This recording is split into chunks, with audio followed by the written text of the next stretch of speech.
NBC Sports presents the National Football League. Today, it's the Cleveland Browns versus the Seattle Seahawks. Better than 60,000 capacity crowd at the Kingdome in Seattle for the Seahawks and the Browns. Cleveland with a record of 6-3, leading the AFC Central. They've won their last three, while Seattle is struggling at 4-5 in a must-win situation. Marv Albert with Ahmad Rashad as the Seahawks won the toss, and receiving the kickoff, Elroy, the rookie from Easton, Kentucky, getting out near the 20-yard line. And I think the word desperate captures the plight of the Seahawks, who, to make matters worse, will be without their starting defensive ends, Jeff Bryant and Jacob Green, because of injuries, while Cleveland with a hot quarterback in Bernie Kosar, coming off the 42-31 victory over Tampa Bay. Offensive line, Andy Heck, the rookie, replacing Ron Mattis in the starting lineup. Dave Craig, who comes off a nightmare last week with the running backs Williams and Warner. And in passing situations, you'll see Paul Scansey and Lewis Clark come on. So a first down from the 20 as we get underway. And it's to the ground as Chuck Knox attempts to establish the running game. Kurt Warner, who picked up only 11 yards on 5 carries last week in the loss to Kansas City, collected a couple, stopped by Felix Wright. As we check out the Cleveland front four, Al Bubba Baker, Carl Hairston, Michael Dean Perry, who's had a terrific year, and Robert Banks up front. The linebackers, Matthews, Johnson, and Waiters, two outstanding corners in Minifield and Dixon, along with Wright and Thane Gash, who's okay following that collision last week. And a look at the dime when the Browns go to that alignment. Second down, 8 at the 22. In motion, Largent, and John L. Williams is stopped at the 25 by Clay Matthews. The outside linebacker, John L. Williams, had a rough time last week against Kansas City. He was held in check, about only 28 yards on the ground. Marv, I talked to him before the game. He said the offense has been taking a lot of heat, but in order for a offensive back to really get in rhythm, they have to get a chance to carry that ball 15, 16 times. But they were in such a bad straits last week that they got behind early and had to throw the ball. No evidence of ground chuck in recent weeks. Third down and 5 for Seattle. And Craig going short range, incomplete, intended for the fullback Williams, who was covered by Matthews. So 3 plays and punt formation, and the Seahawks are hearing it from the crowd. This crowd here, I'm telling you, they have been on these Seahawks all season long, and we've seen signs around there saying, where is the running game? But you have to say that in talking to Chuck Knox, it's the most distressed I've ever seen him look in the entire time that I've known him. They just have not been able to do anything. One game they go out and they have 80 snaps as an offense, and next week they have 50 snaps. There's no consistency. And it starts in that manner. Norm Johnson will punt from his 10. The Ice Cube, Jerry McNeil, is back. And a good punt. McNeil running outside, well covered. Good job by the special team of the Seahawks. A 48-yard punt, and McNeil hemmed in to manage only 1 yard. Now the Cleveland Browns to the offense. Paul Farron replacing the injured Ricky Bolden at left tackle. Bolden out with a shoulder problem. They return within the next 2 weeks. And Bernie Kosar, the quarterback. Eric Metcalf coming off the sensational day last week with the fullback Tim Manoa. And as the Browns go to the flush, Brian Brennan, who figures to be a major part of the game plan today, will be the third down receiver. First down from the 27.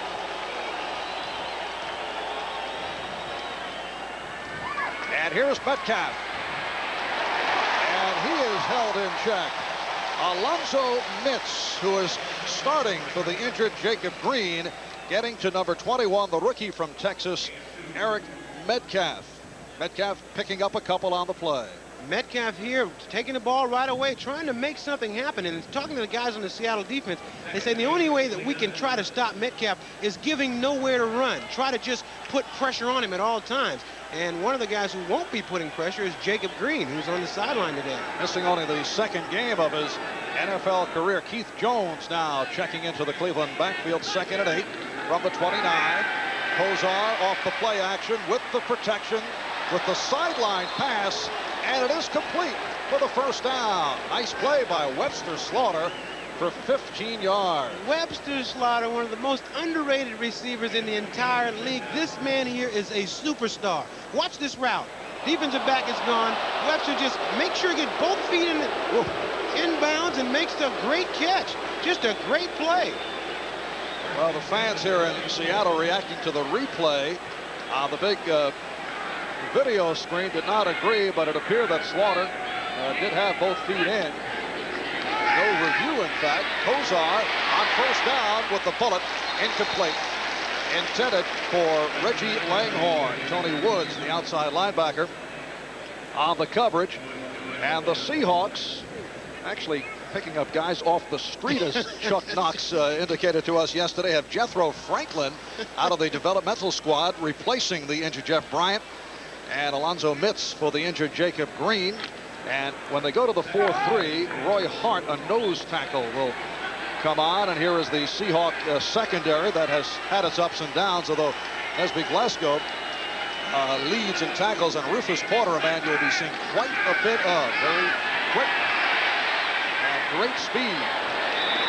Not a good sign, Marv, when your strong safety or free safety is leading your defense in tackles.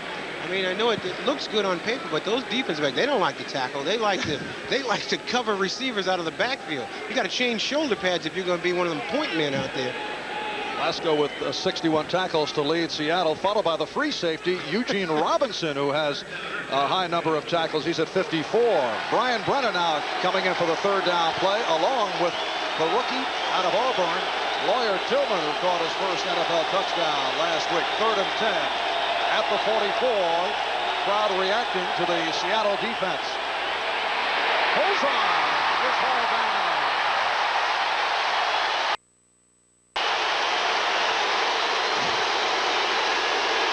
And it was Rufus Porter collecting his 9th sack of the season. He's among the AFC leaders. Rufus Porter is so quick. He's only about 218, 220 pounds, and he just puts so much pressure on the tackles that try to block him because he's so quick. I talked to him before the game. He said, you know what I know? I said, what? He said, this game is being telecast in my hometown. I am going to show out. And he starts out showing out right there. Did not waste much time in getting into it. First defensive series, and he has himself a sack. Here's the punt by Brian Wagner. David Hollis from his 30 has some room, breaking tackles, and a beautiful return. He went 20 yards off a 38-yard punt. David Hollis, a 3-year man from Nevada, Las Vegas, has this crowd sparked. He was stopped by Keith Jones. The last time he gave up, this time he won't get the chance. When two legends come together. Le gané una vez y le voy. Spin move out to the outside, and you know, when you get big runs like this, a lot of times it can spark the entire team. It can have the offense saying, okay, we're ready, let's get out and go. Hollis taking the place of James Jefferson. Obviously Jefferson not able to do the job, and Hollis comes back with a 21-yard return, firing the Seattle offense up. Yes, Jefferson has had his ups and downs and did not appear on the first kickoff or punt return, so Seattle first down from the 49. We are early first quarter. Marv Albert, Ahmad Rashad from the Kingdome in Seattle. And on the pitch out, it is Kurt Warner for the first down. Clean gash from the free safety position to make the stop, and Warner, who has struggled, rips off 13 yards.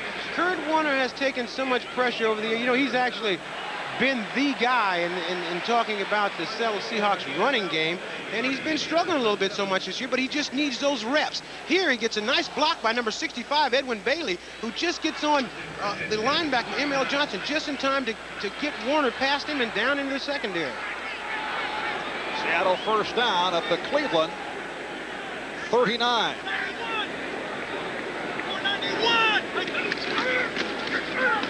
And the handoff to Warner again. Stopped by Robert Banks from his right defensive end, along with the outside linebacker Van Waiters, who is replacing the injured David Grayson. A check of the 10-minute ticker. Denver on a last-second field goal by David Treadwell makes it a record of 8-2. Buffalo big over Indianapolis, Miami leading the Jets in a seesaw battle. They always have shootouts. That in the fourth quarter. Well, New Orleans with a bounce back leading New England. And the fourth, Washington and Philadelphia, all the scoring in the first half. And the Redskins come back from the loss to the Dallas Cowboys. Second down 10 at the 39, and penalty markers are down. Looked like Carl Big Daddy Hairston got a little bit of a early jump, number 78. Referee today is a rookie NFL official, Howard Rowe. Number 78, defense, 5 yards. And as you mentioned, it is Big Daddy Carl Hairston who is called. That's right, Big Daddy. And we're talking to the defensive people of Cleveland. They say, well, you know, a lot of times you got an aggressive defense. They're going to go offsides from time to time. You don't want to kill that aggression. So take the penalty, but get up there again and try to get the snap, beat the snap again. In particular, Michael Dean Perry, Bud Carson telling us last night, one of these days he's going to jump into the opponent's backfield and grab the handoff. He's that quick. Second down 5 at the 34. 5 minutes gone by in the first quarter, and picking his way, John L. Williams tried to go outside, but did not have much success. Stopped by Waiters and Gash. And continuing with the 10-minute ticker, Minnesota over Tampa Bay. Tampa Bay losing last week to the Browns. And Detroit leads Green Bay in the fourth quarter. You know, Marv, looking at Seattle's running game, it's very hard for an offensive back to make the right cuts when he's got defensive linemen in his face. The offensive line has got to fire out and give these running backs a little room to make some decisions. And so far today, every time they've carried the ball, the defensive players have been right in their face. Largent in motion for this third down and 5. Trade from the shotgun going sideline and has a first down with the future Hall of Famer Steve Largent. He picked up 11 and was stopped by Tony Blaylock. And Largent hears it from the crowd. Steve Largent is the master at running patterns underneath the coverage. Steve Largent brings his route in and then breaks it back to the outside.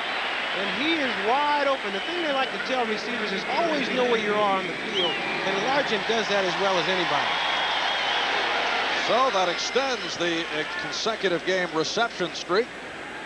And he is 2 catches away from another milestone, gunning for 800 receptions in his career, just adding to his NFL record. First down at the 23. And Waters stopped back behind the line. Van Waiters, who has replaced the injured David Grayson, who was out with a neck sprain, able to make the hit on Kurt Warner. And just as I said earlier, Kurt Warner takes the handoff, and less than 2 steps later, he's got a defensive back a defensive player right in front of him. And that's an excellent, excellent technique on a tackle. He kind of threw a leg and an arm out at him and tripped him. Whatever it takes to get him down. Yeah. It's a 2nd and 13 at the 26. You mentioned the problems of the Seattle offensive line. Several holdouts hurt this team, along with the fact they did not sign several key Plan B free agents. And again, penalty markers down as Warner is the ball carrier. You look at the offensive line, Grant Fiesel replacing the veteran Blair Bush. And you know, another big loss is those 2 tight ends they had. Tice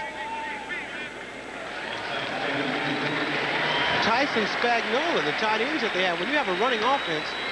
Defense, number 92, offsides, 5-yard penalty, second down. That's Michael Dean Perry, who has had his share of offside calls during the season, but Bud Carson really doesn't mind because he's so quick off the ball, so you accept the occasional offside. Joe Green, one of the old players that Carson used to coach, used to do the same thing. When you get offsides, it's no problem. He'll make up for that with a couple of sacks. The point I was making earlier about Seattle's offense, you got to have a tight end there to crash down on that running game, to keep the running game going. They have not had tight ends this entire year. 2nd and 8 at the 21-yard line. And again to the ground for Warner. Picked up 7. So it will be a 3rd down and 1. The starting tight end now for Seattle is Donnie D, who was just signed a couple of days ago, replacing Robert Tyler, who's out with a sprained ankle. The backup, a rookie, Travis McNeil, who really hasn't done the job. There's D, originally 11th round pick of the Indianapolis Colts. And as you mentioned, the loss of Tice and the backup Spagnola turns out to be even bigger than the Seahawks thought. It certainly does. A tight end is a celebrated tackle in this offense. Third down play, and Craig to throw, and has it knocked out of his hands. Apparently it was batted, and a penalty marker is down. Now, last week, Dave Craig had all kinds of difficulties, 6 fumbles in all. Seattle fumbling 8 times in the game against Kansas City. Such a strange play, Marv. As the ball got knocked out, it looked like everybody stopped. And again, the call against the Browns. Defense, number 29, illegal use of hands, 5-yard penalty, first down. So Hanford Dixon is called on the penalty. Hanford Dixon, you know, defensive backs get smart down in this area. If you can't cover a guy, rather than get beat for a touchdown, you grab him and hold him. It's a much better play than letting the guy go and getting a touchdown. You see David Craig getting ready to throw the ball. Bubba Baker knocks it out. Well, and then David stops Baker from getting it by grabbing his face mask and then jumps on the ball. But that's a smart play by Hanford Dixon. You can't cover the guy, grab him. And the Seahawks get a 1st and goal from the 10 out of it. D in motion. And here comes Williams. John L. running it out of bounds at the 8-yard line, run out by the outside linebacker Van Waiters. John L. Williams in years past was 1/3 of this entire offense. This year he hasn't been able to do much at all. But here the offensive line here doing a good job setting him loose out on the outside. I would expect John to turn this ball up. Runs it out of bounds. That has been a criticism in this area, that suddenly Williams, who has been known as a punishing runner, is not going right at the defender. Instead, he is looking for the sideline. Here's Craig pulling away from Perry, and then lofting one. And let's see, it is a touchdown. Brian Blades managing to make the catch inbounds. An 8-yard touchdown pass for Blades, his 4th touchdown reception of the season. Excellent play by the thrower and the receiver. David Craig, Blades playing at tailback, just swings out of the backfield. He's over in the right flat. Now Craig looking down the field, can't find anybody. As he starts to roll, you see number 51, Eddie Johnson, not look back for the ball. And when he does, Matthews, and just as he does look back, Brian Blades makes the catch. Apparently they are reviewing to see if he did have the 2 feet in bounds. And after checking it out, the answer is yes. 8 plays, 51 yards. A drive aided considerably by 3 Cleveland penalties. David Craig has not thrown the ball in the end zone too many times in the last few weeks, so he definitely has reason to celebrate this one. It is his 14th touchdown pass of the season. Here's Norm Johnson. And he puts it through. Seattle off to a good start in the first quarter with 6:20 remaining. They lead 7-0. Dodge has got the Seattle, Marv Albert with Ahmad Rashad. Homecoming for Ahmad. This your This is hometown. my area here. Huge crowd on hand to meet Ahmad at the airport Friday night. Thought a bit much, though, handing out those life-size photos. Eric Metcalf back deep, as you can see, the number 2 man in kickoff returns in the league. The rookie from Texas has been sensational. He's to the 10. Has a block. Out across the 25-yard line, and the Seahawks did well to keep him in check. A 22-yard return on the kickoff by Metcalf. One more look at this touchdown. Number 89, Brian Blades right there, will line up as his tailback, and now as he swings out wide, he has a linebacker covering, which gives Craig a chance to look down the field. Can't find anybody open. Now watch him throw the ball right by number 57, Matthews. As it gets by him, Blades keeps his eye on it, makes a great catch, both feet in the end zone, touchdown. We've seen some nice footwork by a couple of receivers. Blades and earlier Slaughter. First out at the 26-yard line. Langhorn in motion. And the handoff to the fullback, Manoa. Turning his way to the 30, Tony Woods, the outside linebacker. on the stop, a 4-yard advance. It will be a 2nd down and 6. Final scores: Denver over Kansas City on that last-second 26-yard field goal by David Treadwell. Buffalo coming off the loss to Atlanta, bouncing back. Miami over the Jets. New Orleans getting by New England 28-24. New Orleans has won 9 straight against AFC opponents. Washington with the victory. Chicago with the win, along with Minnesota. Detroit on top in the 4th quarter. A 2nd and 6 from the 30. 7-0 Seattle. Kozar swings to Manoah. And he works his way to the 1st down marker. Woods and Wyman combining on the tackle of Tim Manoah, the 3-year man from Penn State. Tony Woods in his 3rd season from Pittsburgh. Rams in front of the Giants, 3-0. San Francisco to the early lead over Atlanta. And Marv, the Browns here showing that if you want to put too much emphasis on stopping Eric Metcalf, you give the ball to Manoah once or twice, throw him the ball out of the backfield, because he certainly doesn't get to carry it many more times. And again, the crowd urging the Seattle defensive unit on, but here's Metcalf trying the middle.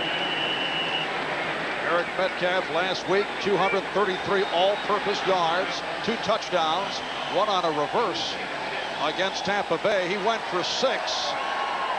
So a 2nd down and 4. Now look at the breakdown last week. A man who did it in every conceivable department. Marv, he is the epitome of a scat back. I mean, I haven't heard that word around in a long time, but this is a guy that can go the distance no matter where or how he touches the ball. Again, 88, Langhorne in motion.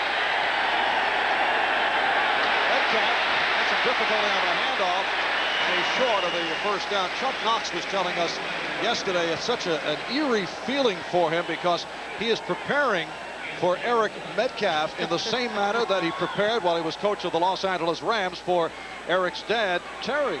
Now, this is a great run right here. It's only 3 or 4 yards. He barely gets back to the line of scrimmage, but with all that mobility and agility and jumping backwards and sideways, he's at least able to bring the ball back up to the line of scrimmage. 3rd down 3 at the 44, 3:20 left. 1st quarter, Seattle 7 and Cleveland nothing. This time Brennan 86 in motion. And Metcalf has the 1st down. He's out at midfield. Got a good block from Tim Manoah. He has such tremendous explosion. If you notice, when he doesn't take any time, he's got the ball. Watch when he makes his cut. Right now, he starts to take it right up the field. Coming right behind those blocks, and once he gets in that traffic area, he's able to explode and burst through the back end of a lot of plays. And he picked up 8 of his 17 yards on that last carry. A 1st down at the Seattle 48-yard line. Manoah lined up in the backfield in front of Metcalf. Long count by Kozar. Metcalf gets the call, trying to cut back, but Tony Woods was right there to make the stop. A reminder to our viewers, we'll be selecting the Budweiser Most Valuable Player for today's game at the conclusion of the contest. You've got to keep constant pressure on a guy like that. You don't want to give him the opportunity to cut back. That's why a defense everybody has to stay in their lanes. As you start to rush and come down on Metcalf, the worst thing you can do is come out of your lane because he will find the spot that you just left.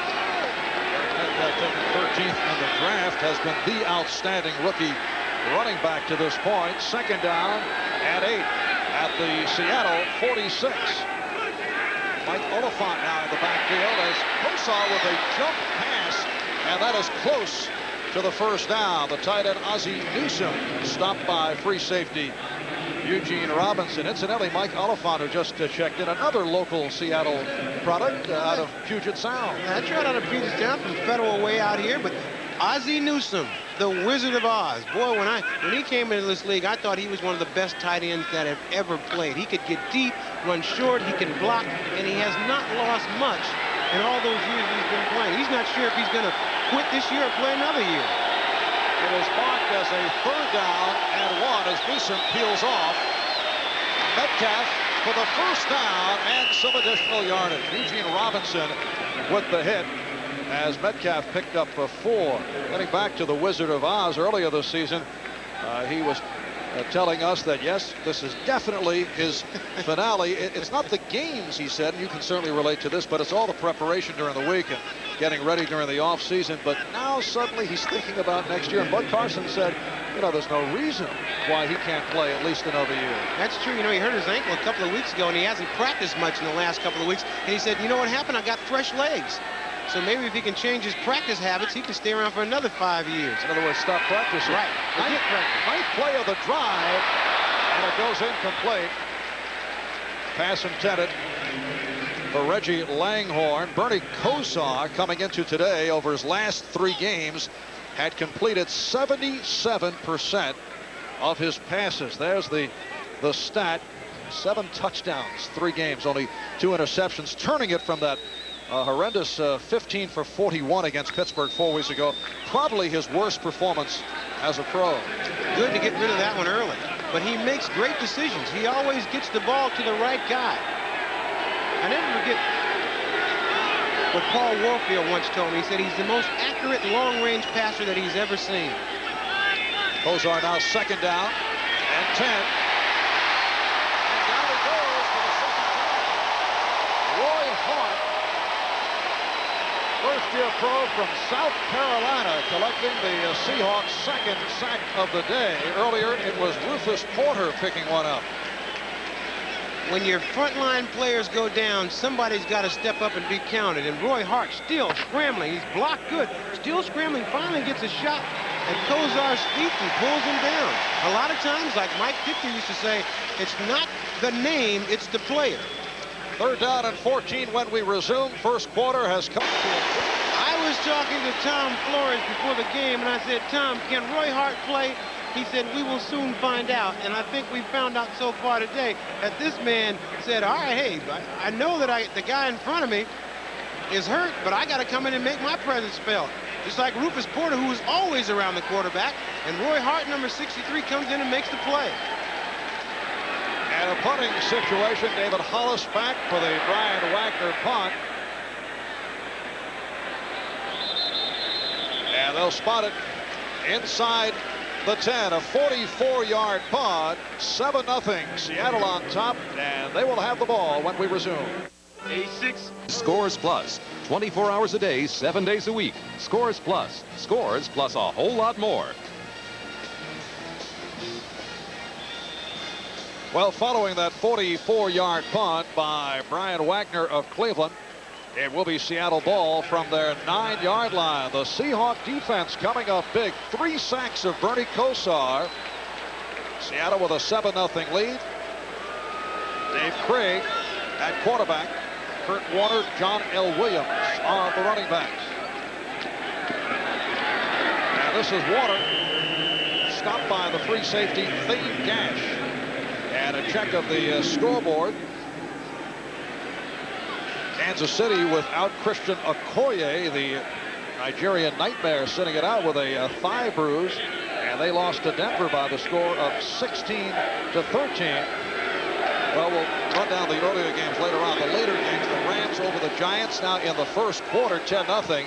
San Francisco with a 7-0 lead, and Dallas 3-0 over Phoenix. 2nd down 8 from the 11.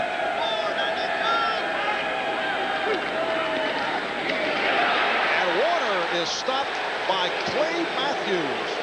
Very quick to get into that Seattle backfield. In order for Seattle has that rollout, sort of a play pass kind of running attack, and you got to be able to get the guy in front of you out of the way in order for the back to make the right move. But Clay Matthews, just a surprise blitz there. Coming off from the left side, he comes down unblocked and makes the tackle. It was a blitz-crazy game for Kansas City against Seattle last week, with great success by the Chiefs, and the Browns under Bud Carson, a very good blitzing club. The toughest thing in this business is anytime you show the inability to stop a blitz, you will get it every single game until you stop it. 3rd down and 13. Gray gets it away quickly, and is able to complete the Paul Stanson feint gash on the stop. But it will be a punting situation for the Seahawks. Bubba Baker, number 60. Well, first a penalty. No, okay. Cleveland called on the penalty. I got a feeling it might have went against Bubba Baker because he was all over David Craig after he threw the ball. Bud Carson wanting an explanation from Mr. Johnson. We have a completed pass. Personal foul, dead ball foul, number 60. Defense, 15-yard penalty. First down. Well, a costly one on Al Bubba Baker. And provides Seattle with the first down rather than a punt formation situation. Bubba Baker coming in from the left side. We don't get a chance to see him, but just after Craig let this ball go, Bubba Baker was all over him. Bubba Baker is one of the catalysts on this defensive team. He likes to yell and scream and get everybody fired up, and that helps, especially if you got a defensive lineman doing that. When I was in Minnesota, we had a kicker that used to do that. Didn't help at all. Kurt Warner out to the 34-yard line, picked up 5. Baker on the tackle. Who was that kicker? Greg Coleman. Bubba Baker said last week he gave a speech to the team to get him fired up, and he gets so long-winded that they had to give him a 2-minute warning that the time for the speech to be up. But Bubba said that I had to tell these guys that sometimes we play great against the good teams, and then against bad teams we let down. So I had to tell all these younger guys, we got to play hard every single week. He is a leader. Yeah, Bud Carson telling us Bubba not a man of a few words. But he said the speech was a good one, and it was instrumental in firing up the younger players. John L. Williams is stopped by Andrew Stewart, a backup defensive end, a rookie from the University of Cincinnati. There he is, number 96, a 4th-round draft pick of the Browns. Marv, the funny thing is that Bud told us that he made Bubba Baker give him the speech first, and then he okayed it, and then Bubba went in and gave probably a different one to the team. Bud looking for editing privileges. 3rd down and 5 at the 34. Seattle with a 7-0 lead. 3 minutes gone by, second quarter. Sideline pass. Williams short of the first down. Matthews and Wright combined on the stop. John L. Williams, the Seahawks' second leading receiver, and coming in as 42 catches, tied for 3rd in the AFC. You see Johnny L. just swing out underneath, catches a little swing pass here, and here comes Felix Wright with a nice ankle high tackle, and Matthews, number 57, also in on the tackle. John L. Williams got great hands coming out of the backfield. Anytime you can get him one-on-one with a linebacker, he usually ends up winning. He's got 42 receptions now, the number 1 back in the NFL in receptions. And Ruben Rodriguez with the punt gets the hang time. And the fair catch called for by Gerald McNeil. It's a 43-yard punt. Patrick Hunter on the coverage. Will be back. Developments on NFL Live earlier. The word that Boomer Esiason will return will start tomorrow night against the Oilers. Says he feels fine. Ralph Wiley, one of the insiders, pointing out 98% sure that Major Harris will come out early, turn pro in 1990. And Bobby Beathard said the Miami Dolphins are for sale. And coming up at halftime, Bob Costas, OJ, and a conversation with Boomer Esiason. Eric Metcalf on the carry, stopped by the inside linebacker Darren Como. 8 yards for Metcalf. There is Como last week against Kansas City, 12 tackles, equaling a career high. It'll be a 2nd down and 2 at the 28. 10.5 remaining in this first half, and the Seahawks with a 7-0 lead. That last Seahawk possession went for 6 minutes 45 seconds, but they came up empty. But they've had control here in the first half. Metcalf with the cut. Broke a tackle, but not able to find any room. Metcalf puts pressure on all 11 men on the defense every time he touches the ball. They have no idea where he's going to go. And he's such an intelligent runner. You notice he never takes that big hit. Here he goes. He's going to run this ball off guard. Nope, I think I'll take it off tackle. Nope, maybe around the end. Nope, back up to the tackle. Well, next time. man changes his mind quite a few times. And off that run, it's a 3rd down and 1 at the 29. Browns go double tight end. Ron Middleton, Derek Tennell have come on. And here's Metcalf, and he has the 1st down and holds onto the ball. Took a big hit, went for 4, stopped by Eugene Robinson. People are constantly comparing Eric and his dad Terry. Now the one difference, although Eric would never say it, is that Terry used to cough it up a little bit, and Eric is not shown to be a fumbler to this point. Very sure. Now watch this hit to Marv. See, it appeared that he took a tough hit, but he's always off the ground. And anytime you can have your feet off the ground, the blow is not as severe. When you got both feet on the ground, that's when you get knocked out. Eric showing respect for his dad. And rightly so. I grew up with his father. His father was a great football player, as is Eric. Mike Oliphant now in the backfield with a handoff to Manoah. Two of you played a little schoolyard football here in the Seattle area. We were a legend on those schoolyard football teams. A legend. That's right. Terry and I were like the only. We were. Terry and I are the only guys that would get picked on. We'd play pickup football every Saturday, and we were the only guys in junior high school that got a chance to play with the big boys. Of course, we were the center, and we had to snap the ball. Yes. But we were on the field. It is a 2nd and 8 at the 35 as Metcalf now flanks to the left side. Manoah is the lone setback. 8 minutes left in this 1st half. And Langhorne in motion. A reverse for Metcalf. And there's a case where he made a bit more out of something that should have been stopped.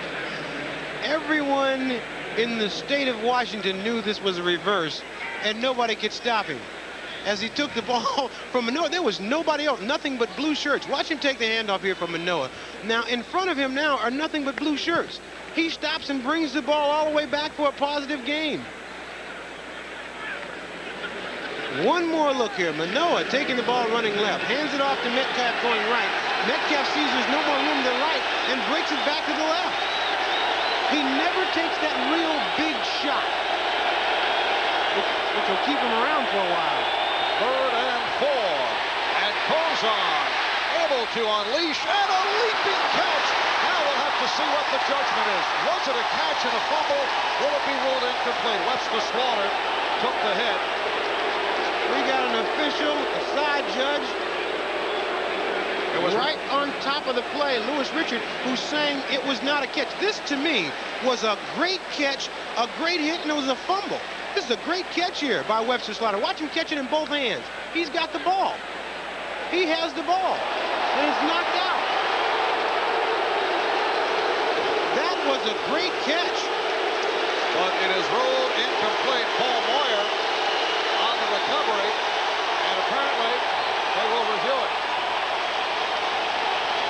The Browns were very quick to get to the line. They certainly were. Yeah, they wanted to run the play. After further review, Webster Slaughter. play stands. 4th down. Great catch here by Webb as he brings it down. Then he just gets nailed and loses the ball, and they've reviewed it, and obviously they see something that I don't see. And the ruling is the play stands.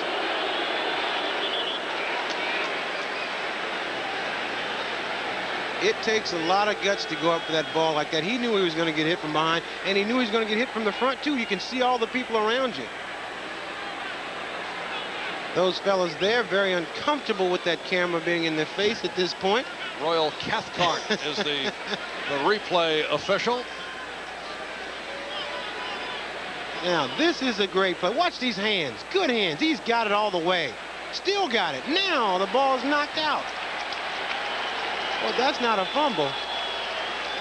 And now the officials conferring again. The announcement was made by Howard Rowe that the play stands. Now the question is, are they still discussing the play? Here's another look at it. One more look. I like look. I could look at this many, many times. Webster, nice grab. Nice hit, though. My gosh.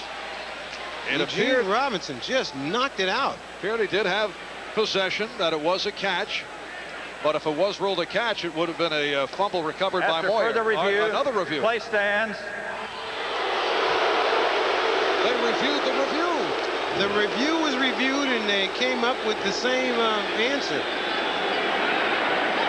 And so, Chuck Knox not happy about it. And Brian Wagner will punt from his 25. David Hollis is back. And a nice punt. Hollis had a back pedal. And a penalty marker is down. A 52-yard punt by Wagner and a 10-yard return. But let's check out the flag. Robert Lyons on the tackle. Again against the Browns. An eligible receiver. David Hollis was rocked, though, once he got tackled. Kicking team.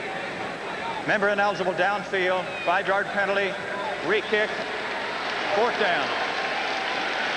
This puts a lot of pressure on the Cleveland Browns when you have to kick it again and go all out, come running. And a lot of times guys get tired. That's when you get a little bit of a breakdown. And what happens when you get a big play on a punt return, it only takes one guy to lose his lane, come out of his lane a little bit. And that call the 5th time that a penalty has been handed out to the Browns. Seattle yet to receive one. And that has hurt. It's a 7-0.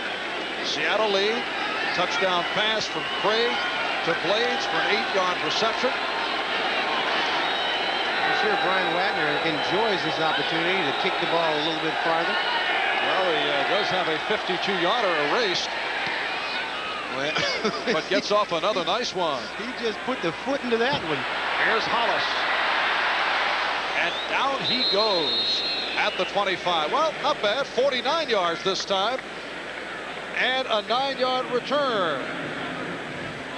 Stopping last night, one of the new owners in the National Football League, Ken Behring, who is the owner of the Seattle Seahawks, made the purchase last August. It is a 1st down from the 27. And Kurt Warner, with a good second effort, picking up 4, gets out to the 31. Middle linebacker Mike Johnson made the stop. Johnson leads the Browns with 78 tackles. Man has led the team in tackles the last couple of seasons. A run through the scores, and Bob and OJ will have the complete recap at halftime. Denver wins on a last-second field goal by Treadwell. Buffalo bouncing back. Miami knocks off the Jets. The Jets finally winning one last week to stop a 5-game losing streak. New Orleans, Washington, and Chicago come up with W's. The problems of the Steelers continue. Minnesota a victor along with Detroit. 2nd down and 6 at 31. And Warner getting a lot of work. This time is stopped by Mike Johnson and Kurt, as has been the case the last couple of seasons. Here's it from the crowd. Look at the late games. The Rams leading the Giants 10-0. Giants decided to stay out in the Arizona area following the game last week with Phoenix. So should they lose here to the Rams, who have had their problems recently, people will say, they should have come home to New York and gone back out to the coast. That's right. It always works that way, Marv. Browns came in early, came in on Friday. Normally they will arrive the day before a game. It's a long trip. That's one of the worst things, a schedule in an NFL player's year, when you got to go from one coast to the other and then play the next day. Beautiful catch by Brian Blades for a 1st down. 11-yard reception. Felix Wright, number 22, made the stop on Blades, who comes up hobbling.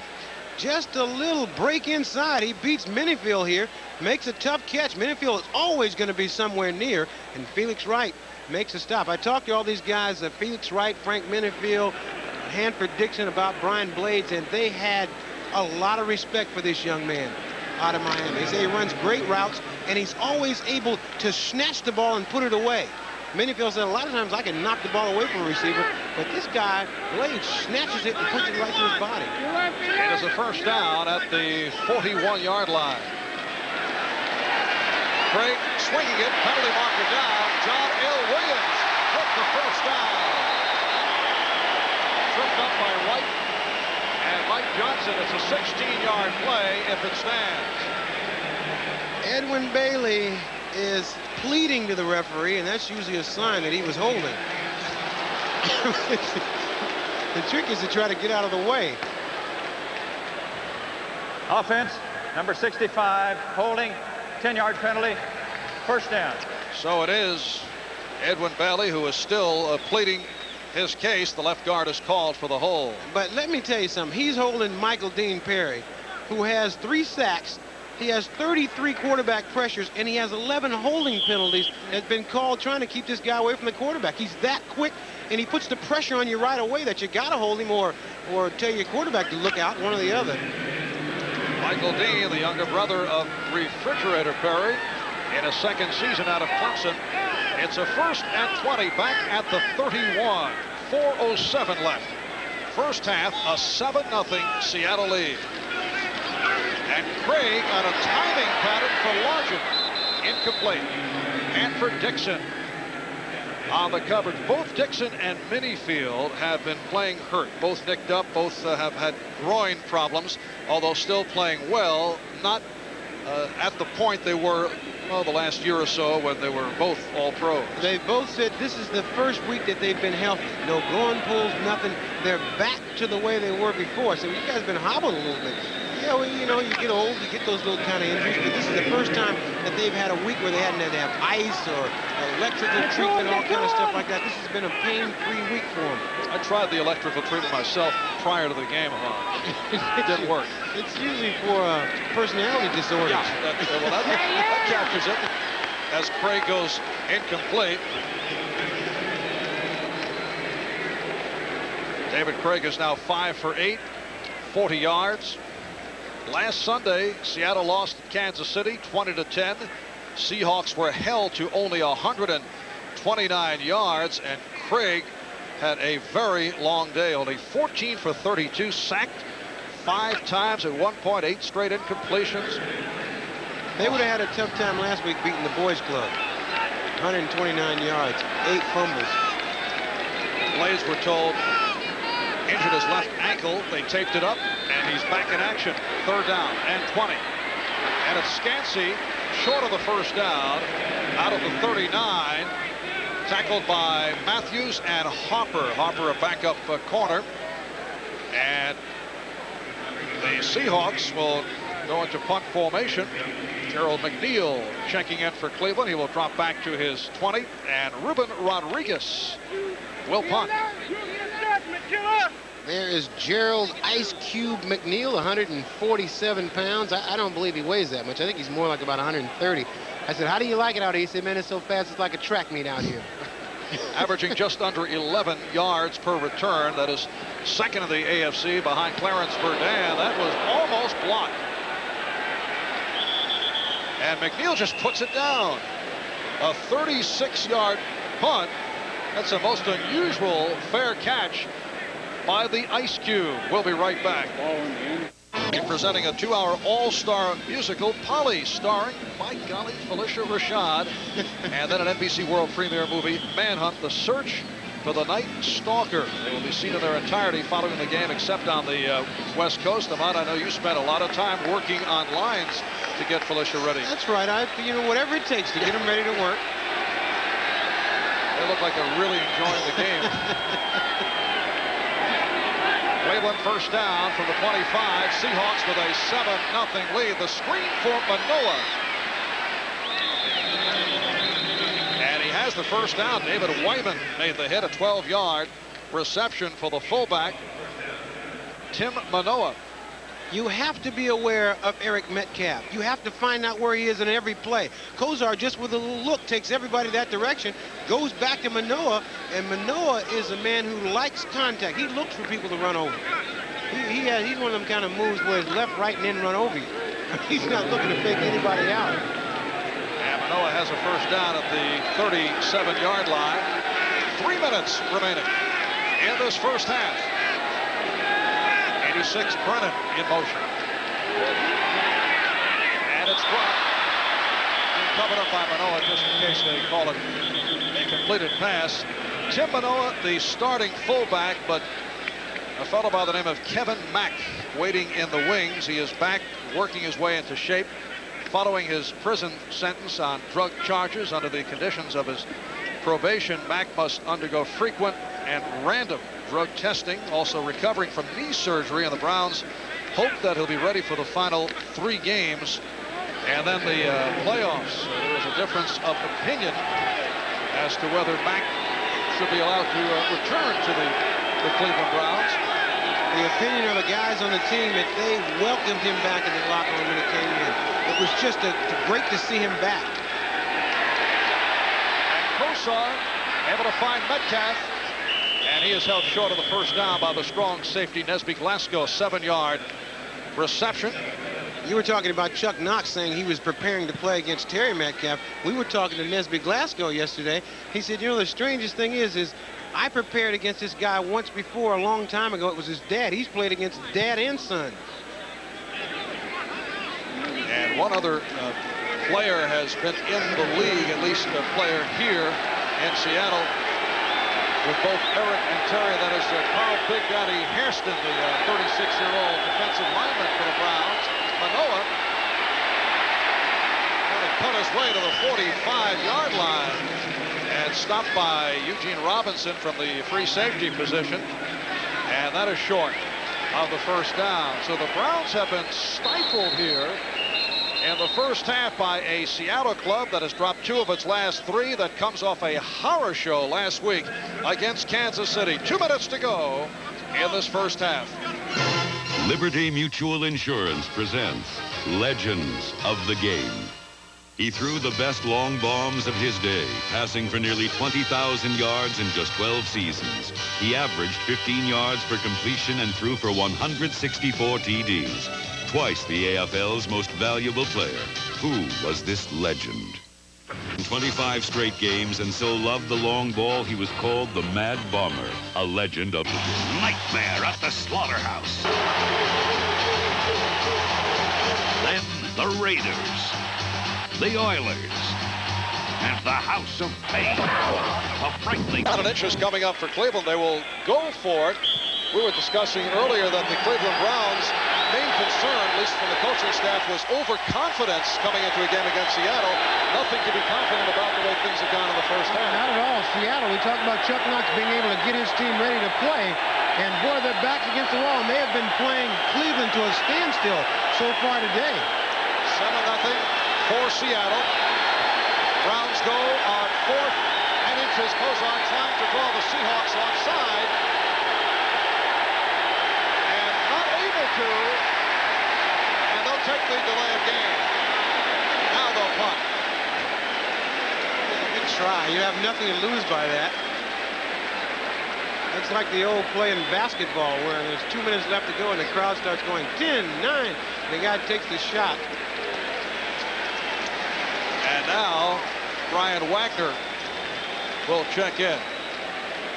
Well, the Seahawks doing it in this first half with Jethro Franklin off the developmental squad, starting a right defensive end. Alonzo Mitz in there. They've had different alignments in a 4-3 with both Jacob Green and Jeff Bryant out of action today because of injuries. David Hollis back behind his 20, almost blocked. We've had some close calls, and Hollis to the 20. And down he goes. 47-yard punt and a 9-yard return, and Wagner is shaken up. I don't think Wagner is play acting because he took a shot. But he's up. This is an all-out punt plot. Rufus Porter coming straight down the middle, catches Wagner's leg on the way by, and spins him all the way over to the ground. Personal foul. Unnecessary roughness on the kicker.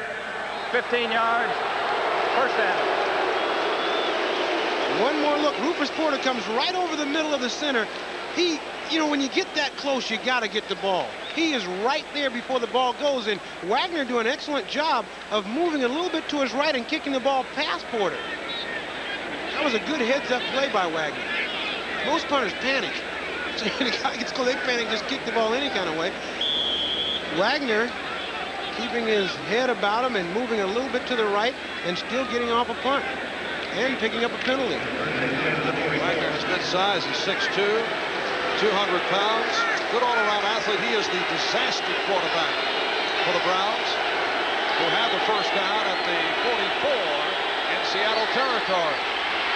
Kosar gets it away. Again, a big rush The completion for Brian Brennan, but shy of the first down. Eugene Robinson on the cover-up.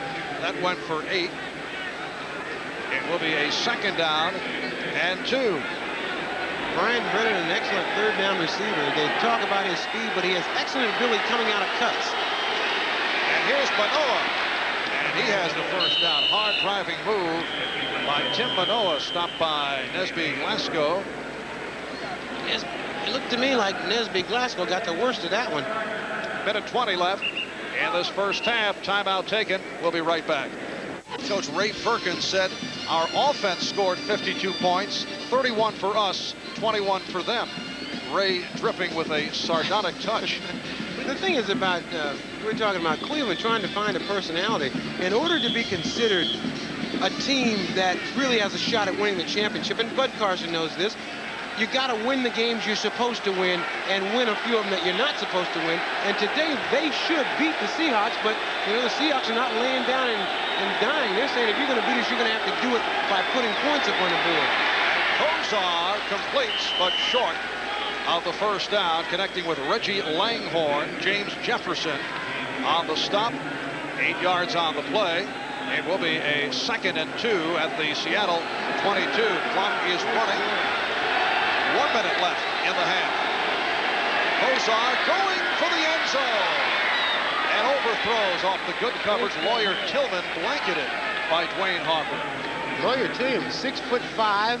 A lot of times they like to get him down there in that end zone area and just throw the ball up and hope that he can sky and take the ball away from the defender. And he has 6 inches on the defender, Harper. He goes 5'11". Lawyer Tillman with a terrific leaping catch for his first NFL touchdown last week against the Buccaneers. Lionel Taylor said that's what he does best. He's one of these guys that when you're out in the middle of the field, he goes to the ball as well as anybody and catches it out in front of him with his hands. Ice Cube, Gerald McNeil is flanked to the right for this 3rd down 2. Manoa, who has run well, has the first down and more. And that sets up a 1st and goal. He went for 16. Manoa, I'm telling you, got to watch out for Langhorne, Slaughter, and everybody, and Manoa steps in and shows out. Timeout called. Back in a moment. That 7-0 lead with 46 seconds remaining in this first half. Cleveland with 1 timeout left. Well, 3 Cleveland penalties helped Seattle on their early touchdown drive. Now Seattle certainly helped by that roughing penalty. Could be a key for the Browns. Tom Captain, Seahawks defensive coordinator. I guess this is the place where he earns his money. They get down in this red area, they like to call it. 1st and goal from the 6. Manoa tripped up, able to recover, and surges for the touchdown. A pretty piece of running by Tim Manoa.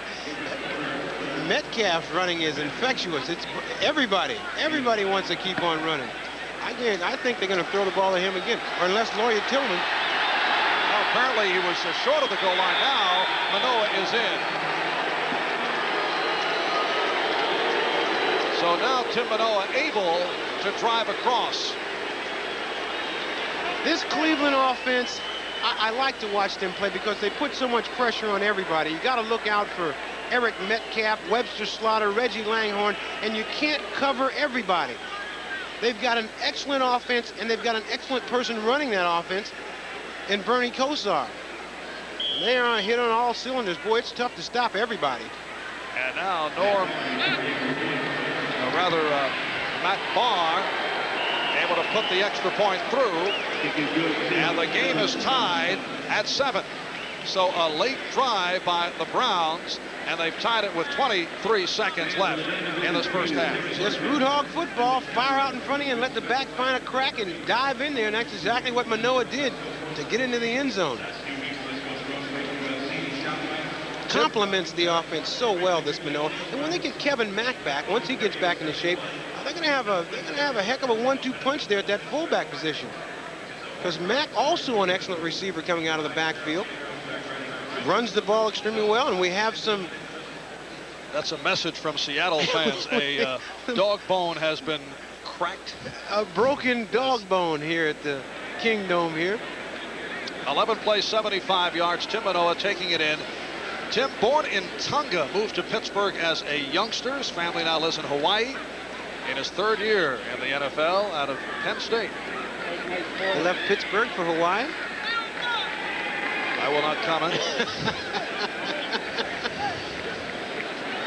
A little difference in weather.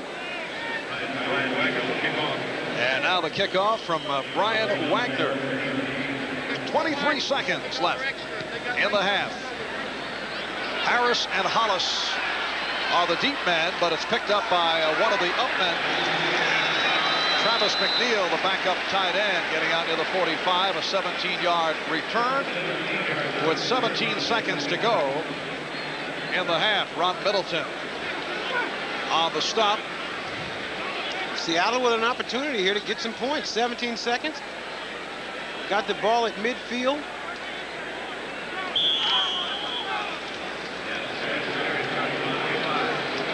So Dave Craig from his 45-yard line. Warner and Williams are the running backs. Craig able to complete to Lewis Clark. Short pickup. Mark Harper right there. And a timeout called by Seattle with 11 seconds left in the half.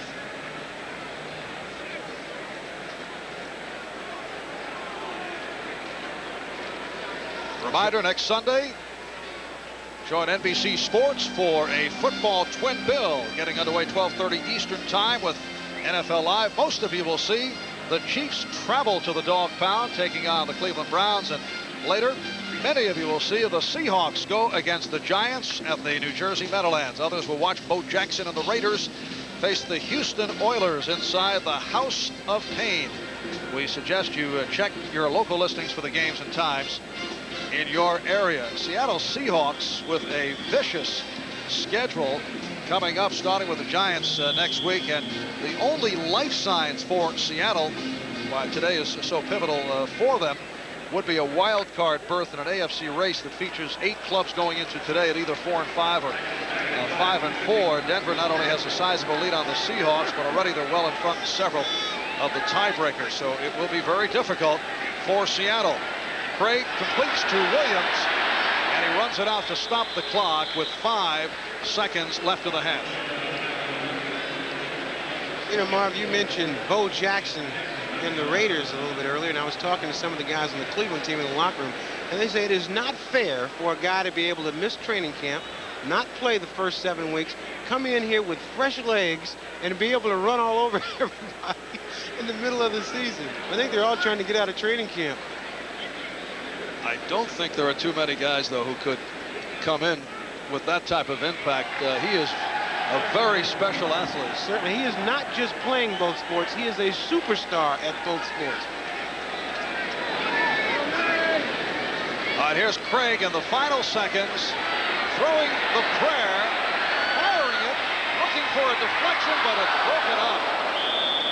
So the Hail Mary attempted by Craig, Felix Wright and Tony Blaylock of the Browns each got a piece of it.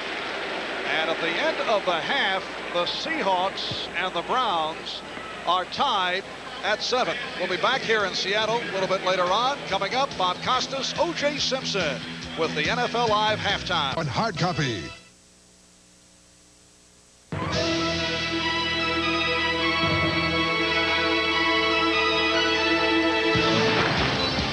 A little respite from Marv Albert and Ahmad Rashad of the Kingdom. Bob Costas back along with O.J. Simpson. Juice, your impressions of the first half? Well, you know, Ahmad Rashad and Marv Albert, they've been talking about the fine job that Chuck Knox has done in getting the Seahawks up for this game, but against the Browns, this is not unusual for Chuck Knox. He's 7-1 against them lifetime. In the 4 games that he's coached against them since he's been at Seattle, he's 4-0. He's beaten them 64-10 the last 2 times the Browns have come into Seattle. So this is not unusual. Now the score is 7-7 now. Chuck Knox is going without his 2 starting defensive ends, Jacob Greens and Jeff Bryant. So I think he's got to be pretty happy with the effort that his team has put out thus far. All right, O.J., quickly through the scoreboard at the Kingdom, as you know, tied up 7-7 at the half. Now the Rams looking to stop their 4-game losing streak. They won their first 5. Since then have dropped 4 in a row, are leading the 8-1 Giants 17-3 just before halftime in Anaheim. Moments ago, Jim Everett threw a 51-yard touchdown pass to Aaron Cox. Now, there's less than a minute to play in the half, but the Giants have just fumbled on the kickoff.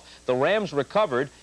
And now on the very first play from scrimmage, following the recovery at about the 20-yard line, they scored again. I can't make out exactly how they got the touchdown, but they've upped the lead to 23-3, pending the extra point on another Jim Everett touchdown pass. Flipper Anderson made the catch, and now they're lining up for the point after. Mike Lansford, who earlier had drilled a 44-yard field goal, is about to try the extra point. There's a bit of a delay, so they're up 23-3 with just a few seconds remaining before halftime, and the Giants might lose their second of the year. San Francisco at Candlestick, looking to go to 9-1 and leading Atlanta 21-3. The Atlanta points on a 25-yard field goal by their quarterback, Chris Miller, who's their backup kicker. Paul McFadden pulled a muscle warming up on the sidelines before the game. He can't go. Miller kicked the field goal. Joe Montana has a 1-yard touchdown run and a 39-yard touchdown pass to Jerry Rice. For Rice, his 12th TD of the year, one behind the Saints' Dalton Hilliard for the league lead.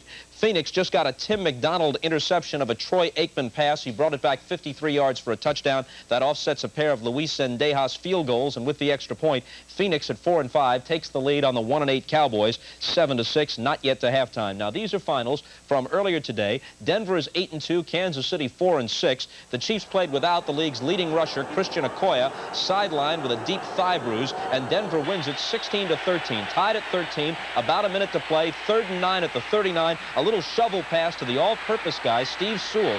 He's constantly coming up with big plays for the Broncos. That set them up for this field goal attempt by David Treadwell, and he hits it from 26 yards out with a second to play in the game. Denver beats Kansas City at Arrowhead 16-13.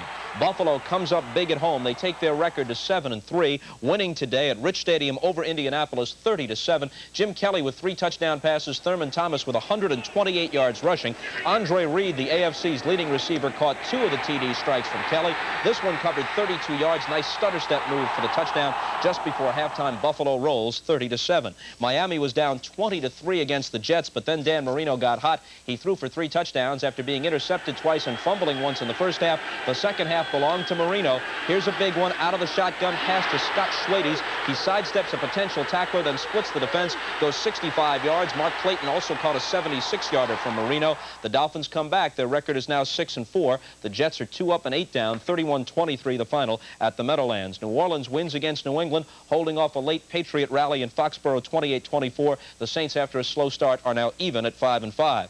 Washington's 5-5. Philadelphia, with a costly loss, drops to 6-4. The Redskins upset the Eagles at the Vet 10-3. Chicago wins in Pittsburgh. The Bears had dropped 4 of their last 5, but they're now 6-4 on the year. 6 Pittsburgh turnovers helped them out. Bubby Brister was intercepted 3 times. The Steelers are 4-6, and half of their 6 defeats have been shutouts. Today, 20-0. 2 more field goals for Kevin Butler of the Bears. He's hit 22 in succession. The league record is 23 by the Redskins' Mark Mosley a few years ago. Minnesota now 7-3. They win at Tampa Bay 24-10, even though the Bucs held Herschel Walker in check, 18 carries for 48 yards and a 1-yard touchdown. And Detroit with one of the season's biggest upsets. They send the Packers to 5-5 and win for just the second time this year. Rodney Peete threw for 2 touchdowns, and the Lions win it 31-22 at the Silverdome in Pontiac. Now, when we come back, a preview of tomorrow night's important AFC Central game at the Astrodome between the Oilers and the Bengals. Cincinnati quarterback Boomer Esiason visits with us following these messages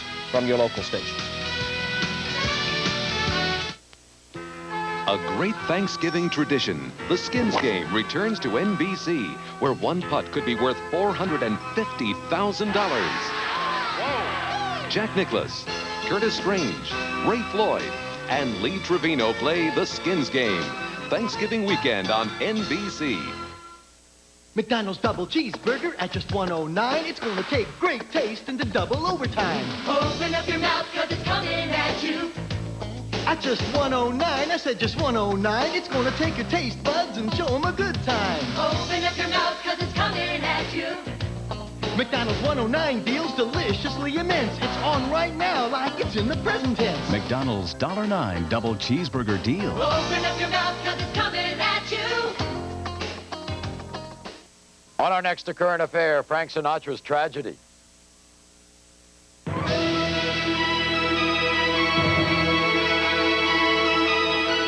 We continue now at halftime here on NBC. During the pregame show, we were joined briefly by Boomer Esiason from his home in Cincinnati. We have a bit longer period here and a chance to continue that conversation with Boomer. Tomorrow night, you go to Houston to take on the Oilers, obviously a very important game in the AFC Central. A lot is made about the House of Pain. Is that all myth, or is it really more difficult to play there than most other stops around the league? Well, it's extremely difficult for us to play there. Their fans seem to be more into the game when we come down there. Their players, I don't think, have a very good feeling for our team as we do for them. And I think the noise factor plays a big part in our no-huddle offense when we try to go into that. And the thing that we have to do is we have to try to play methodical football and not allow them to have any momentum. A lot of people in the past few years have questioned the Oilers' tactics. Some have said they've gone beyond aggressive to dirty. What do you think? Well, yeah, sometimes they tend to tip the scales the other way, but I think that that is Jerry Glanville's type of coaching. Let their players play 100% all the time. They come at you from all angles. The thing that we have to deal with on their defense is that they have great team speed. Their linebackers are all over the field, and they're very physical, and they try to intimidate you. But the one thing that we all know that is this is the NFL, and they're no bigger or faster than we are, and we have a pretty good team ourselves. How about your own condition? A bruised lung last Sunday in Los Angeles against the Raiders, a gruesome-sounding injury. How do you feel right now, and can you go tomorrow night?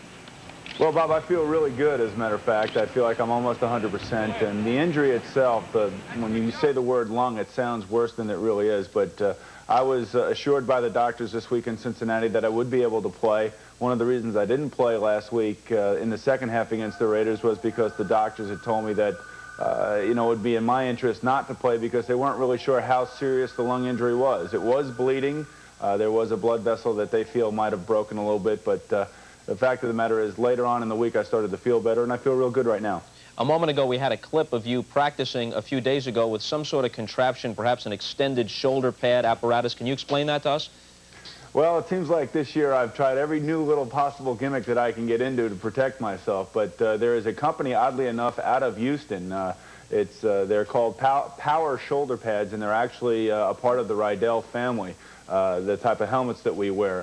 It is an actual one bodysuit piece that goes from the shoulders all the way down to the back, the small of your back. And this will protect both my ribs from the side, the back, and the front, and also will give me extra padding where I got hit last week in Los Angeles, right underneath the shoulder blade and right where there was a muscle protecting the lung. As we take a look at the standings now in the AFC Central, obviously tightly bunched, are you surprised by the way things have gone so far? Well, here in Cincinnati, there's no question we've been frustrated. The last 4 games, we've only had 1 game that we've played to our potential. You know, we've been decimated by injuries that probably some of the other teams in the AFC Central haven't had to deal with. But we're hanging in there and we're hanging tough. We know that Houston and Cleveland have good football teams. There's no question about that. And we know that it's going to come all the way down to the last game of the season as to who's going to win this AFC Central. And we must not forget the Pittsburgh Steelers, who just, I think, are just going to win one, lose one, win one, lose one. They'll probably end up around 9-7, 8-8, and they'll have a shot because right now in the AFC, not only the Central, but there is no one dominant team. And I think that there's a long way to go at 7 weeks, and there's going to be some surprises at the end of the year. You lose Ickey Woods. Eddie Brown holds out at the beginning of the year, then has a little bit of trouble getting on track, and now the offensive line is banged up. Those are some of the injuries you were talking about. Well, our offense has just been killed, but I can tell you that you know, not one of our guys has quit at all. And the one thing about it is that they're out there trying to play hurt, and that means more to me as a teammate than sometimes the numbers or the statistics that they might acquire. My offensive line especially has just been playing with bum knees, bum shoulders, and they have a lot of class in my eyes in that they're out there trying not only to protect me, but to get our offense rolling. And you know, James Brooks has got some cartilage problems in his ribs. Eric Ball has a hip pointer. You know, Eddie Brown has a deep thigh bruise, much like Christian Okoye. So, I mean, we're all out there hurt, but that's a part of the game, and it's something that we all accept, and we're going to keep going. We're not throwing in the towel by any stretch of the imagination. One last quick question. Who's the beautiful woman in the picture frame behind your right shoulder? Well, that's my mother, and unfortunately for me, my mother passed away when I was 5 years old, but that's a constant reminder that she's always with me, Bob. Boomer, thanks very much, and good luck tomorrow night at the Astrodome against the Oilers. We'll continue with more on the Halftime Show as NFL Live rolls on right after this.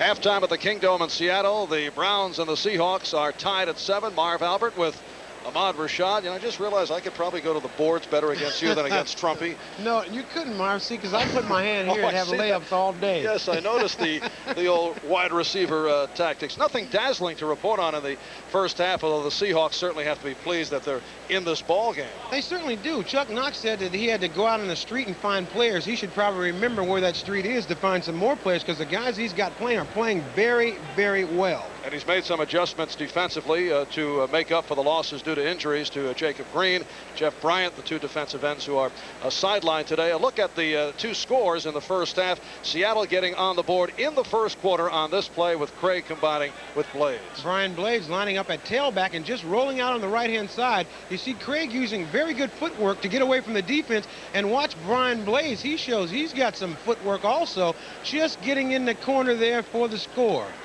And the Browns came on late in the second quarter, a drive that was spearheaded by fullback Tim Manoa. Tim Manoa showing that if you put too much pressure trying to find out where Metcalf and company is, you give him the ball, he will get results, and these results are what he got. He scored from 1 yard out. And a look at the Core's halftime statistics, and as we said, not much to report in terms of a great differential, even time of possession pretty close. But important thing, Marv, 7-7 tie. The Seahawks are in this football game. We've said so many times before the first half that once Seattle has its back against the wall, they usually come out fighting. Eric Metcalf on the return has some room. So Metcalf facing one of the better special teams units in the NFL, although the Seahawks have not been as effective in that department as they have been in previous years. And Metcalf went 31 yards on the return, stopped by Dwayne Harper. Eric Metcalf, an electrifying runner. No matter how you get the ball to him, he puts the constant threat of going all the way. Every single time he touches the ball, he's worth the price of admission. You come in and watch this guy play, he is going to excite you. Second of the NFL in kickoff returns, and it sets up the Browns first down from their 33.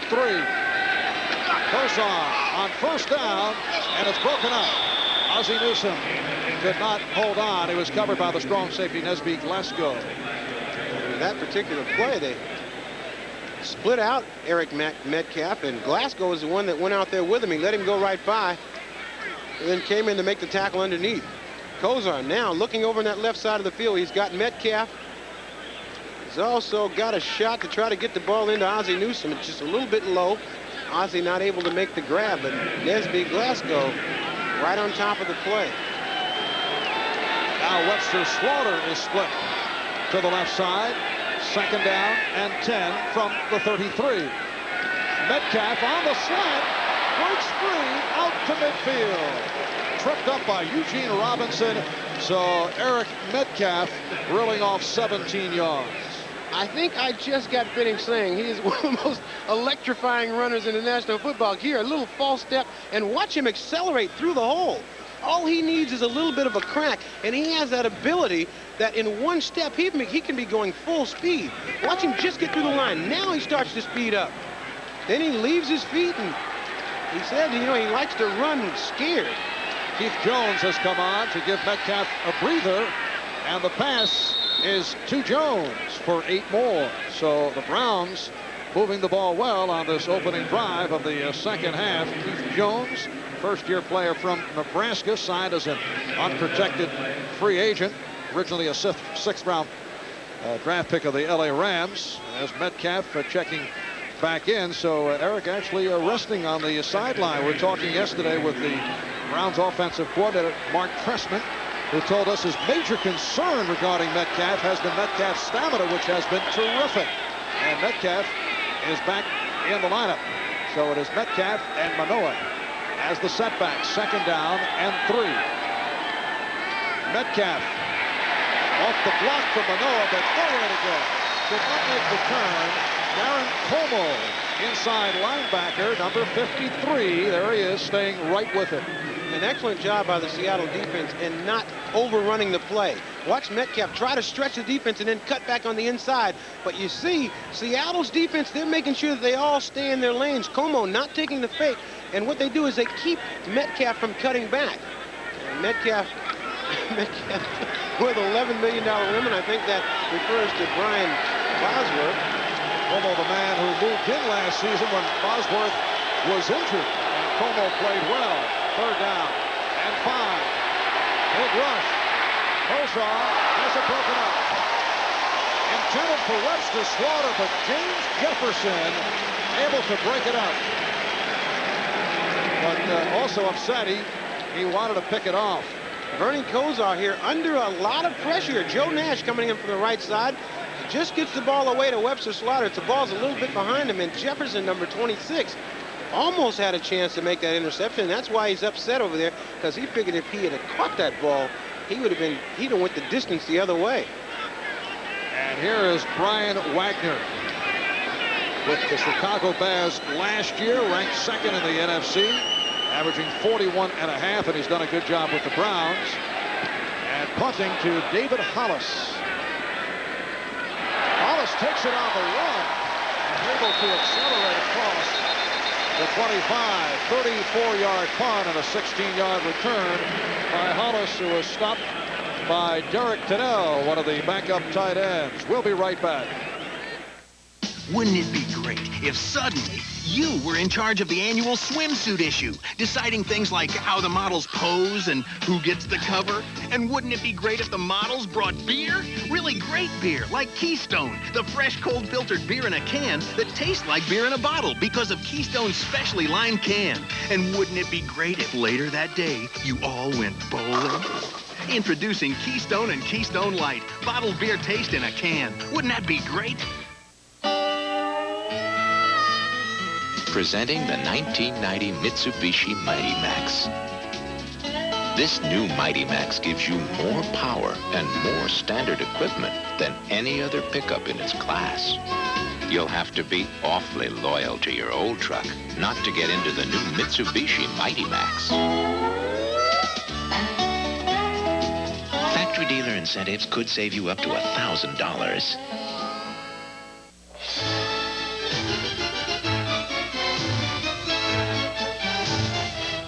United Airlines, from the ground up, rededicated to giving you the service you deserve.